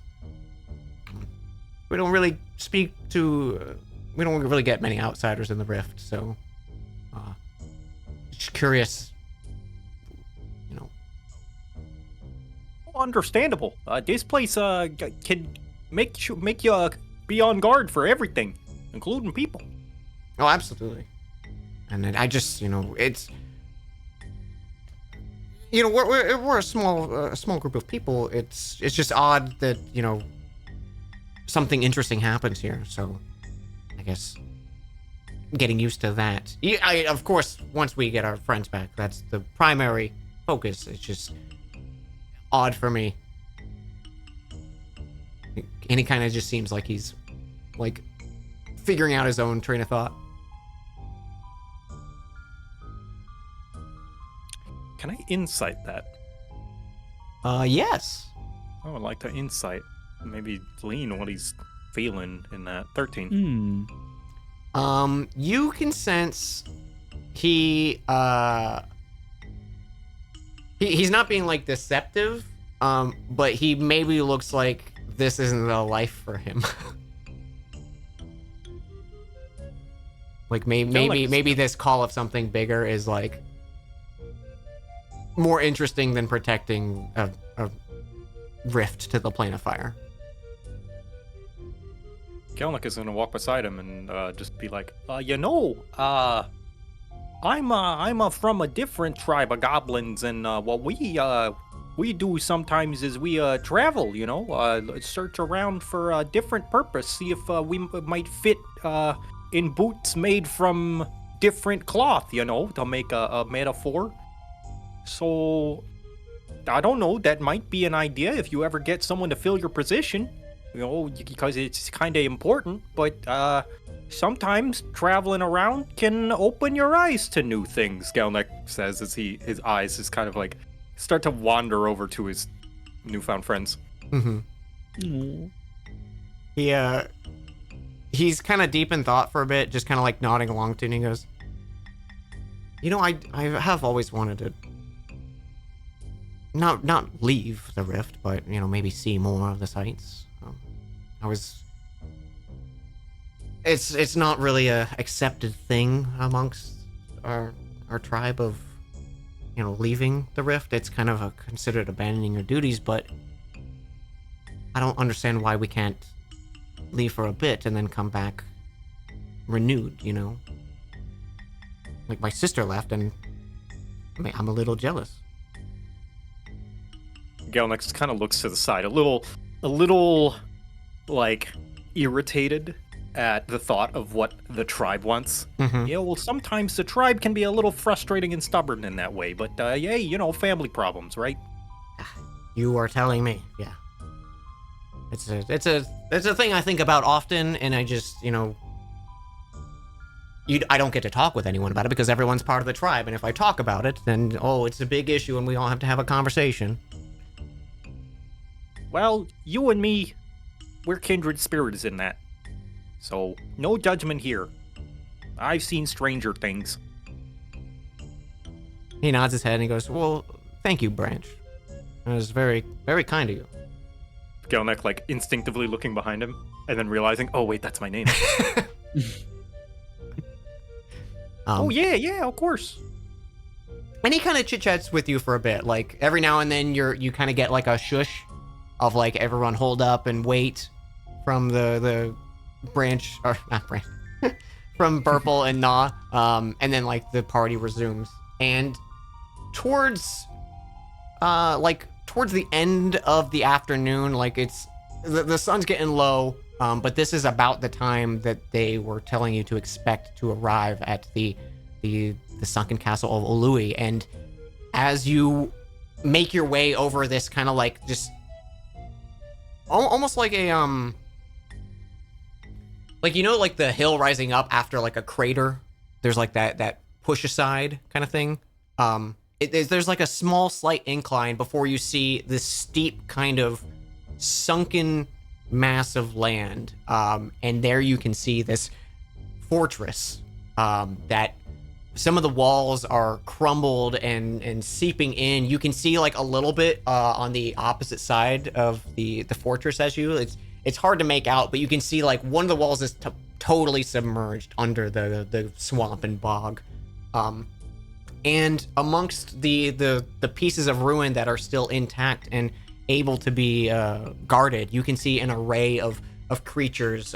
Some of them humanoid, some of them clearly not humanoid. You can see like amongst the outskirts of the city, you can see these thorns of like bramble of thorns that are kind of like humanoid adjacent. Like they look like an oogie boogie kind of form of just these vines that kind of like move in like weird patterns, and then they kind of like settle into the earth for a bit before they uproot themselves and remove. So like they're kind of patrolling the area, and it's all these different creatures. A lot of them Gelneck, of just being in the swamp. You can see these small little frog-like creatures. These as bullywugs. They're like a tribe of these frog people that are very simple, but they're amongst the people. You can see some like half-orcs, you can see some humanoids, you can see like some humans and half-elves amongst the group. You see these weird like almost mushroom plant people. They look like humanoid, but they have like leaves, and they have like a small little, like one of them has like some mushrooms growing out of like the side of their neck, and one of them is just like kind of a mess of vines holding together in like a a thin humanoid. And it's just an array of these odd creatures, and they're all just like patrolling. Like there's no conversation being happening. Like granted you're at a distance, but there's no like it feels we can easily tell that they're not like communicating with each other. you can easily tell there's no like interaction. There's no like, oh, I'm sleeping on guard duty, or I'm slacking, or I'm doing. It's just like a monotonous cycle of keeping the perimeter secure. They're acting like machines. Yes, they are the ones, the Hydra. They've taken them. Oh, they've been enthralled. Yeah. But we think there, and you can see like he points to the center, where you can see this one large tower that was probably like where the royalty lived back in the day when this was actually a functioning fort. You can see these like almost perfectly circled entryways kind of carved through it, almost like a bee nest, but like very spaced out. You just see these like perfectly carved circles, and one of like towards the base, you can see almost like a red glow coming from like within, just like a almost like firelight trickling through, but it's like a deep pure color, almost like you're looking in a volcano.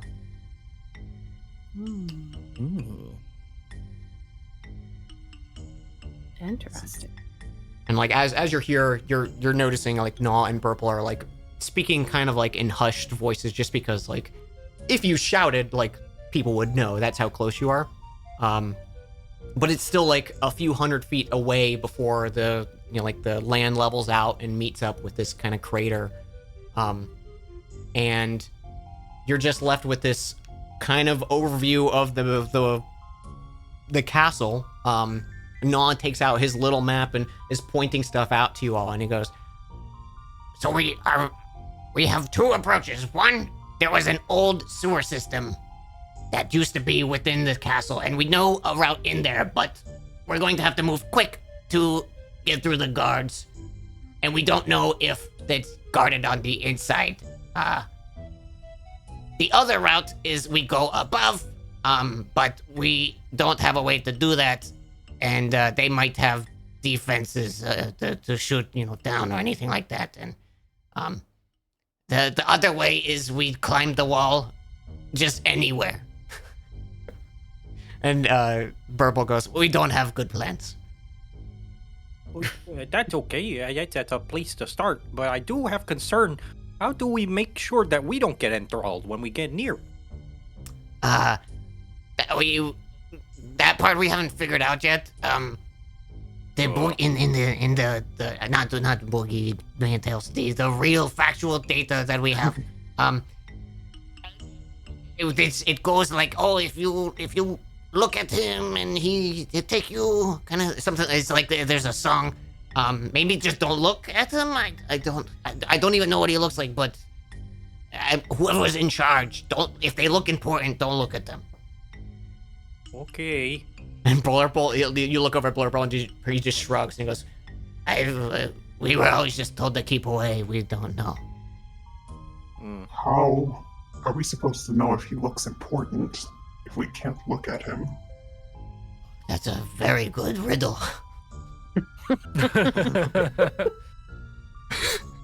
They both are just like full hard thinking. Did you come up with that, Coil? That's a good riddle. Fervor turns to the loop of you and he goes, I imagine, like, granted, I don't really know anything here, but if it is someone that powerful, that if they just look at you, they can take you, I feel like they have maybe higher aspirations than living in a swamp. Maybe the people that are captive are like turned into it, and these are all people that have been captured at some point. So maybe it's not an immediate thing. Yes, my mind does wonder what the whole point of this whole thing is for, but perhaps the question be answered another time. But what's important is we need to help free these people. Exactly. All we need to do is get in, find where they're keeping the people, and get out. Obviously, that's a huge ask, But if we can find a safe route in and out, or at least more than storming the main gate, I think that's our best bet. So, our options are a sewer underground, climbing the wall, or storming the gate. Basically, yes. Unless any of you, like, can turn invisible and fly, then I guess that's a good option. But I can't. Flower Crown meeting. Fairly size. What's up, double leader? Double leader is open to suggestions. You are all very capable and very diverse in your set of skills. The sewer seems the most promising. Yeah, but you don't have to smell it, Coil. Or do you smell it better? It is true. We are accustomed to more espionage missions. However, scouting ahead, perhaps with someone of more stealthy nature, either Feli or Mornthal, with the former's transformative powers or the latter's propensity to sneak into the shadows. Perhaps we could ascertain more intel that way as well before venturing forward. It's a good idea. True. It's only a good idea because you don't have to do anything. I have to stand that here actually, that actually brought to Gelnek's other potential suggestion in the meantime. Hobson and Trilby, you two are proficient in the arcane, yes? A bit. I mean, Perhaps. Define proficient. Well, Good. you cast spells well, Sure. and you have very impressive inventions. Thank you. Perhaps your expertise in the field of the arcane could help you ascertain more information as to perhaps how this enthralling works. When we get closer, of course. good idea. I'll do my best. And Coil, Yes. smash. Got it. That I can do. Then that is the plan then. Getting closer through the sewers. Once we perhaps can observe the enthralling at a safer distance that gives us more intel. And then, if all hell breaks loose, we're very, very good at improvisational violence. Because I know I suggested the sewers, but I'm not exactly stealthy. It just seems better than the front gate. We also don't know how big these sewers are. I look over to the goblins and the Genasi. Uh-huh. Hey, how big are the sewers? We don't really know. we know the entrance. We don't even know if they're fully, like, intact to get into the city. But, I mean, if storming these big forts like this, I've been told it's a good idea of, finding a side entrance, and we found it.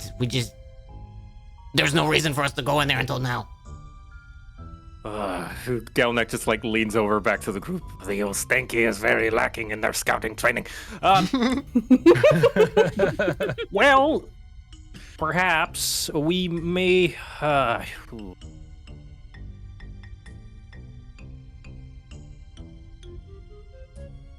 We could scout it. Yes, Yeah, we got this. I think that would be a good idea. Apparently, we've got this. We've got this. Blurple speaks up and he goes, I imagine you all are more comfortable fighting with each other. Or not like your own party, but like you know what to expect with each other. We are at your disposal if you have a better approach here. The only thing we ask is, Flame Man here, he needs to find the prisoners because he actually knows who we're looking for. Then he is welcome to tag along with us. Perhaps you do you know the way back to the camp and his superiors? Yes, we go back to the mountain. Very well. Perhaps in the well, actually, that's a good question above board. What do we want to do with these goblins? Do we want them to sit here and wait in case hell breaks loose and then go get help? Or potentially head back right now while it is safe for them? I mean, if we send them away, it's safer for Gelnek, isn't it? It Potentially. is, but it's not safer for all of us if everything goes to shit. Yeah, Yeah. because it could be good to have someone on the outside just keeping an eye for Help any with a signal of getaway? trouble. Yeah. Mm. Okay, that convinced me, so my vote is to keep them around to just be lookouts out here while we infiltrate.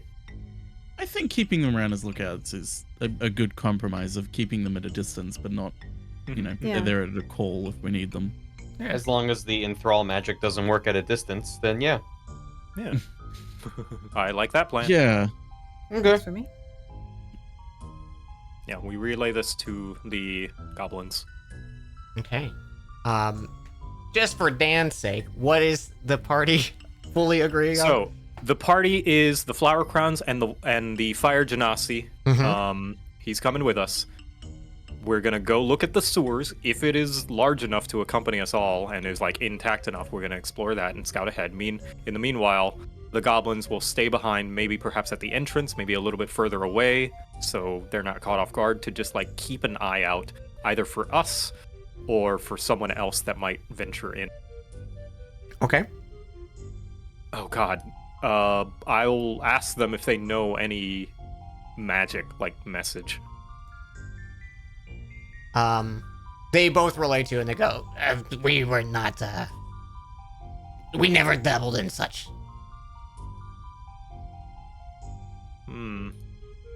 Well, that is okay. Oh shit, I don't have sending. No, I don't. Yet. The one time I don't take sending. Okay. Because message is way more limited. Yeah. Oh boy. Do my magical message papers, can they go wherever I want, or do they only go back to Philgrove? Do you remember what I said, or do you have a note of that on them? All I wrote was magical mail papers. They might be like attuned to your home. They might. Also, I don't know if these guys know how to read. That's true. That know how would to be awful if we hinged this on them being able to read, and then we find out they can't. They speak Like, common, good news, alright, I sent you a note, and there's like, is this food? They can speak common, but who knows if they can read it. Yeah. Coil has like the laser pointer ring, but like if they're under the sewers, it's not like they can like see. Unless we tell them to move somewhere where they could look out for a signal from the castle. Oh, true. Does it seem like the castle is big enough to be infiltrated within a day? Or the ruins, whatever it is. Probably. Like it's close proximity. Like if you wanted, you could go run up to it and get to it within like 15 minutes. The problem is like you're gonna 100% get seen. So it's figuring out the best approach. Them taking you to the docks, you quickly ask them, and they say it's like it's on a curved side, so it'd be like a 2-hour walk, walking along this perimeter safely to get to the sewer entrance that they know of. Which, for the sake, I can tell you guys, like, as you probably head in that direction to get a better layout. And it is a sunken area of the castle is like the rest of the earth had collapsed under it, so you can see like kind of the start of the bricks, and there is like a 15-foot gap, and you see this like cylindrical tunnel with like a few iron bars, and it looks like it's like the spacing between it would be big enough for like Coil to get through. Like they're destroyed. They're not all intact. But it is a 15-foot straight vertical into this like underground sewer thing that's been unrooted. Okay. Do you guys think it'd be reasonable to ask them to wait around for us for a day And if like by the time that we enter it the next day, by that same time the next day, if we don't come out, like go get help. I think that's apt. Yeah, Yeah. yeah. Seems, yeah. If there's no sign from us, Yeah. yeah. All right. Because if we flash a laser pointer at them, then I don't know, check it out. Yeah. Okay. Does laser pointer mean we're okay, or does laser pointer mean we need help? It's a good question. How about it means come help us? Okay. Laser pointer can mean come help us, or it's clear to come in. Either way, come Head on in. Yeah, head in. Okay, so they say like, okay, we see the shiny light, go in. Mhm. Maybe expect fight, maybe it's clear, but go in. Yeah. Is what they need to. Okay. Yeah, be on guard just in case.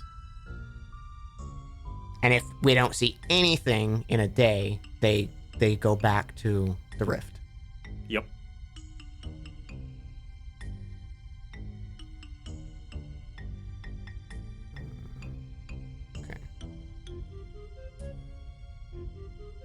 Okay. Yeah, I like this plan because if we succeed and do it in a day, then hey, we got Goblin back up, and then if we don't, then hey, maybe the cavalry will come. Yeah, I think good. We've planned for every contingency. Can't wait to see it fall apart. Yeah, somehow. We're transported a month in the future. Yeah. This is where Dan's like, oh, there's nowhere for you to shine the laser pointer. No laser. Or, oh, the canopy's too thick now. Or the goblins aren't looking. We shall see. But are we all in agreement with this plan then? Yeah. Yes. Yes. Yeah.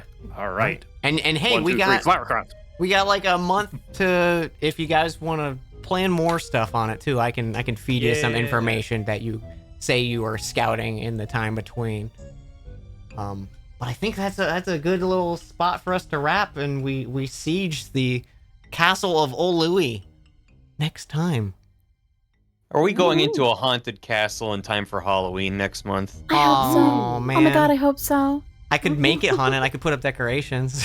Whoa. Give me They are haunted castle. possessed in some way. They and are moving possessed. about like, Yeah, there is like zombies, you know. there is some fuckery. Some Maybe like I'll- paper cutout maybe- bats. Maybe I'll ham it up a little, you know, a little spooky. I'm writing spooky as a note for myself. Spooky session. Yay. Motion activated ghost that goes woo. Oh my god. One of those guys. things that's like Spins around. Does that you mean step we're on the welcome mat. approaching? Does that mean we're approaching a year of playing this? I think. Oh god. Was I it think a we're year? over I a feel like year. we might have been past What? a year. Really? Because I remember us doing a session of like a Halloween-based session. Yeah, Oh, and Right. that Yeah, was yeah. Right. That, That's Maybe was like like, a year and a right. half. Yeah. yeah. Oh my gosh. Yeah, I don't Oh remember my when was the god, first. that was very cute. Where we all dressed up in little costumes. Trilby Yeah. is fucking. Troopies, little Is fuck the- displacer Oh, beast. Displacer Displacer beast beast. kitty cat. Yeah. You know what this does mean though? If time-wise, the characters have moved forward enough from the Halloween episode we did that we could theoretically have a Christmas themed episode because we're starting winter soon. So Winter's Oh, coming. Christmas themed episode in Halloween. oh my god, We go inside the Lost Castle and Santa Claus is there. Santa. I knew it. I knew it. So I made my first note text document in May of 2022. So I don't know Oh, if dang. that was exactly Oh. when we did it, but Yeah. that's what my window says. Over a year. Sounds about Oh right. my god. It's been a wonderful Look year. at this. Thank It's you been all so for good. playing with me Yeah. for a heckin' year. That's so cool. Yeah, don't I- ever stop. I love this. It's very I fun. can't wait to team wipe next session. Can't wait. Yay! We. Can't wait for Trilby to kill us all. Listen, you're fine, aren't you? Mop. All aboard the friendly fire train. Choo choo. Choo-choo. We keep doing that. It's just a thing. It's D&D. It's not my fault most of my kit is AoE, okay? Man, next time I'm playing an evocation wizard, Oh yeah. just so I can do AoEs on top of friends and not have them hurt. Ooh, that's too much power. Exactly. I want to have a party of all wizards, just all gray-bearded wizards. Yeah. This is a Hydrodron cube. Whoa! Uh, Hello there. Oh, hello, I'm a young adventurer. Are you also a wizard? Age of 35. I'm 30. That's In anime wizard 35. years. In common years, I'm 102. Oh. Oh man, I'm excited for you guys to get in this castle though. I've been, Yeah. I was like debating. I'm like, I don't know if they're gonna make it in the castle today, but I'm glad we didn't because I want to sink some time into it. So get a nice full session in. Hell yeah. It's gonna be Looking good. forward to it. Thanks, Dan. Thank you, Dan. Thanks, Dan. Thank Yeah. you. Yeah. there was a bit that it didn't come up and it probably won't come up again. So when Nal made his map, he has a balloon because that's how he got a bird's eye view, and he mapped Oh my out the God. place. So he was a cartographer It on a has to come balloon. back, 'cause God. he and Trilby need to have a conversation about mapping techniques. We need to share notes. Mhm. Yeah, technique. But yeah, I think that's a good spot to wrap stream. I have so many people to thank because people were absolutely spoiling me, including some of you I don't know dinguses. what you're talking about. Don't know what you're talking Oh, about. yeah. He's so It's funny how I didn't say clever. any direct names and two people immediately spoke. What's gaslighting? I don't know what You that guys smell is. that? That's not a word. I was like, I don't smell anything. friendship. It smells like friendship. Does. Why does friendship smell like tears? Delicious. Mm. And gas. Because when Yes. looked back upon them in our history, in our time, they are the things that make us cry. As we go on. I'm gonna go. I gotta Okay. go. Yeah. Alright, yeah. Does anyone have any closing things before I mute and talk to chat? Yeah. No. Oh. No. All right. Just I'll, thank you, I'll, chat. I'll talk to Thanks, you guys chat. in a minute. Thank you, chat. Bye. Missed chat. It's me. It's me, Dan. We'll do this so I can look at chat. And I can move my windows so I can see you beautiful people. Hi, everyone. Thank you so much for hanging with us today. Thank you guys so much. There's you guys did a lot. Thank you. Not gonna lie, I might make dinner and then just start up a Pikmin 4 stream, like, in an hour. I know it's late, but I can't stop thinking about it.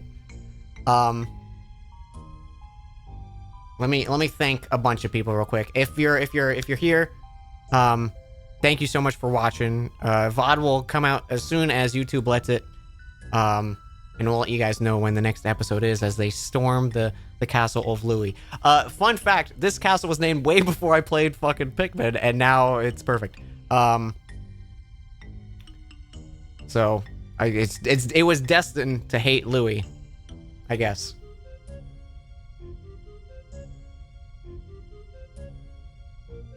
Okay. I'm losing focus. I'm happy to see y'all. Hi. I miss chat. I miss you guys. I have you guys up during the stream because I like seeing you guys react to stuff, but I can't keep up with it.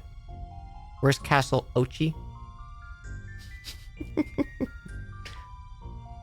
It's that's gonna be Coil's dungeon because it's dog themed. All right, where's the thing? I lost place already. If you are here, I'm just gonna be thanking people, and then we're gonna wrap up stream. So if you want to go, thank you so much for hanging for me. I appreciate it. I put a lot of work into this campaign, and I hope you guys enjoy it. Starting with Seawolf, thank you for the 5 gifted subs. Thank you so much. Probable Futures gifted a sub to Jax. Thank you. Also, if you don't know, Jax_pool, they do a bunch of doodles through the campaign. And I cherish all their stuff so much. Like getting fan art is like I never expected it, and it makes me so happy. Thank you if you even just enjoying and watching the show like that. Thank you so much. It's really cool. Midnight, thank you for 5 gifted subs. Thank you so much. Universal, thank you for 2 gifted subs. Thank you. Winter Rose, oh, you know what we can do? I can do this. Damn, unmute stuff. There we go. Let's listen to a song. What did I not put on today? Let's have like a.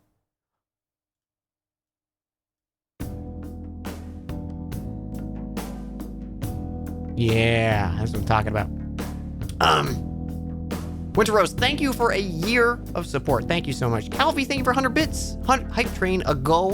And then the Hype Train started. Hey, look at that. Whatwood Stone, thank you for 100 bits. Naru, thank you for the 100 bits. Captain Steph Barnes, thank you for 8 months. 8-month anniversary. Hero to the people, Dan Jones. That's me. Probable Futures, thank you for the 100 bits. Midnight, thank you for the 2 gifted subs. Ed, they're everywhere, man. Ed gave 5 gifted subs. Thank you.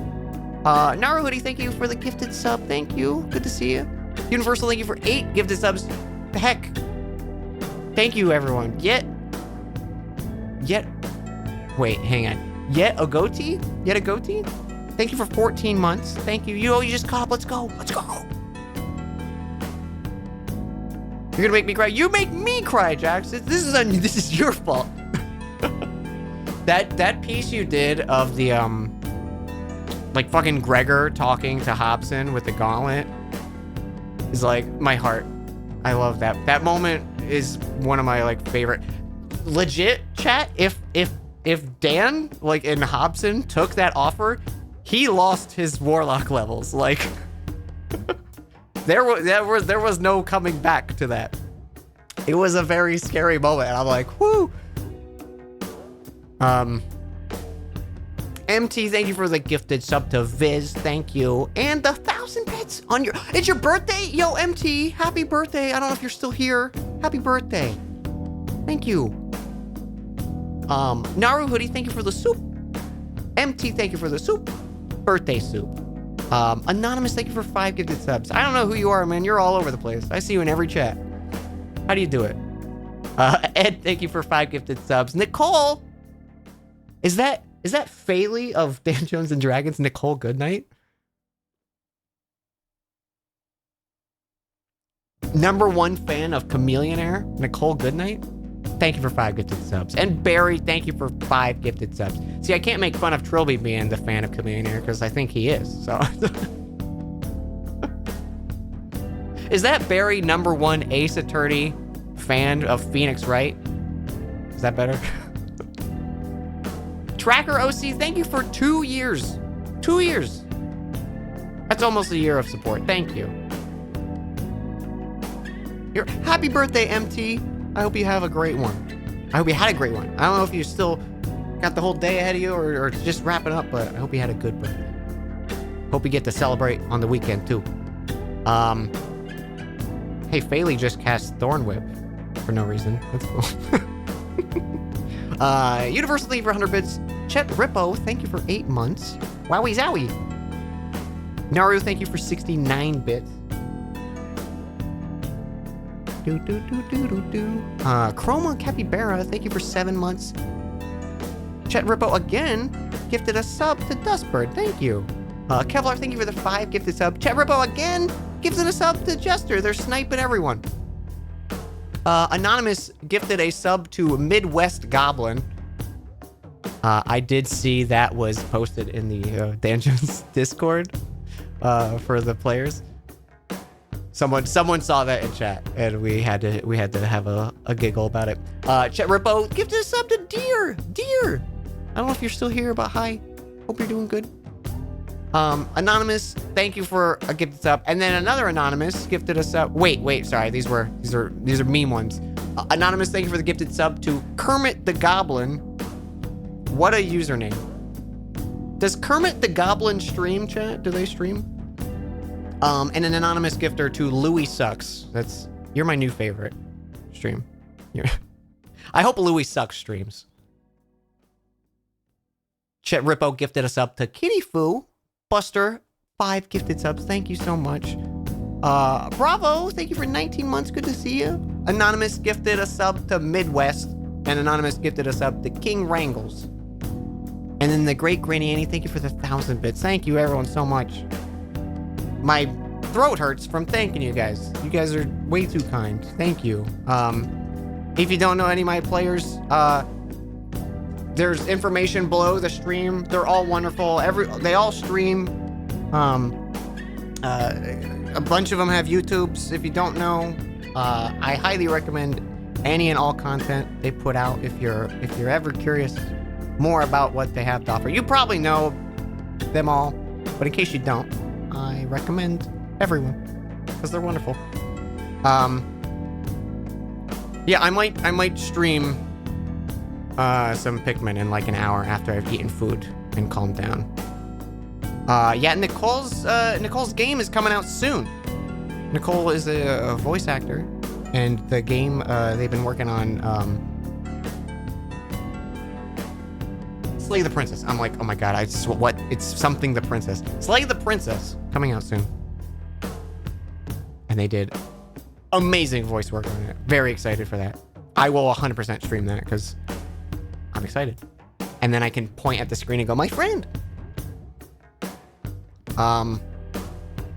Thank you everyone. Didn't get to catch stream, but it was a lot of fun when I did catch. Yeah, it was one of those, like, going into the stream, I was like, I don't know how far they're gonna get, but it was a lot of just travel because this is a swamp. It is a swampy swamp. I'm glad they didn't go on the first path and they went on the road less traveled. I'll say that.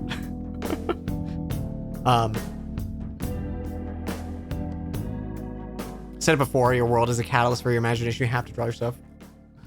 My heart, Jax. Let's find someone to raid, shall we? Let's go say hi to someone. Who's streaming? Who's on the website with the people?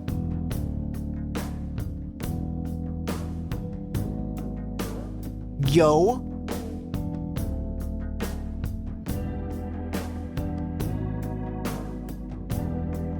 Is that a Viz is streaming? Let's say hi to Viz. It's been a hot minute since I've got the raids. It's a Viz. Spoot is streaming, but we just raided Spoot the other day. I haven't gotten to raid Viz in a hot minute. But Spoot is also doing some Baldur's Gate 3, if you're interested. Spooty Bear is their name.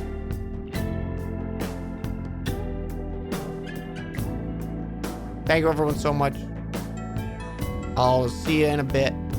I'm gonna go eat food. I might go to bed, but I might play Pikmin 4. I don't know. I feel like every time we're in chat or Twitter, Dan, it falls back into no you. No you! I appreciate you so much, though.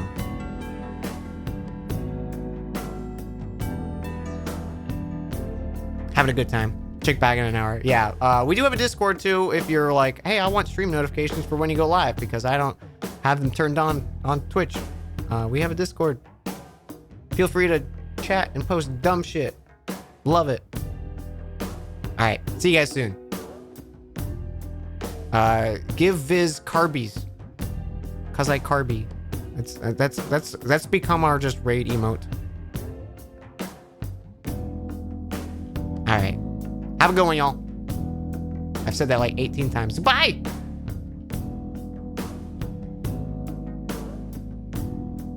DR guy, I guess, huh? Actually, if that's the case, then I can wait here and go. Oh no! Hello, everybody.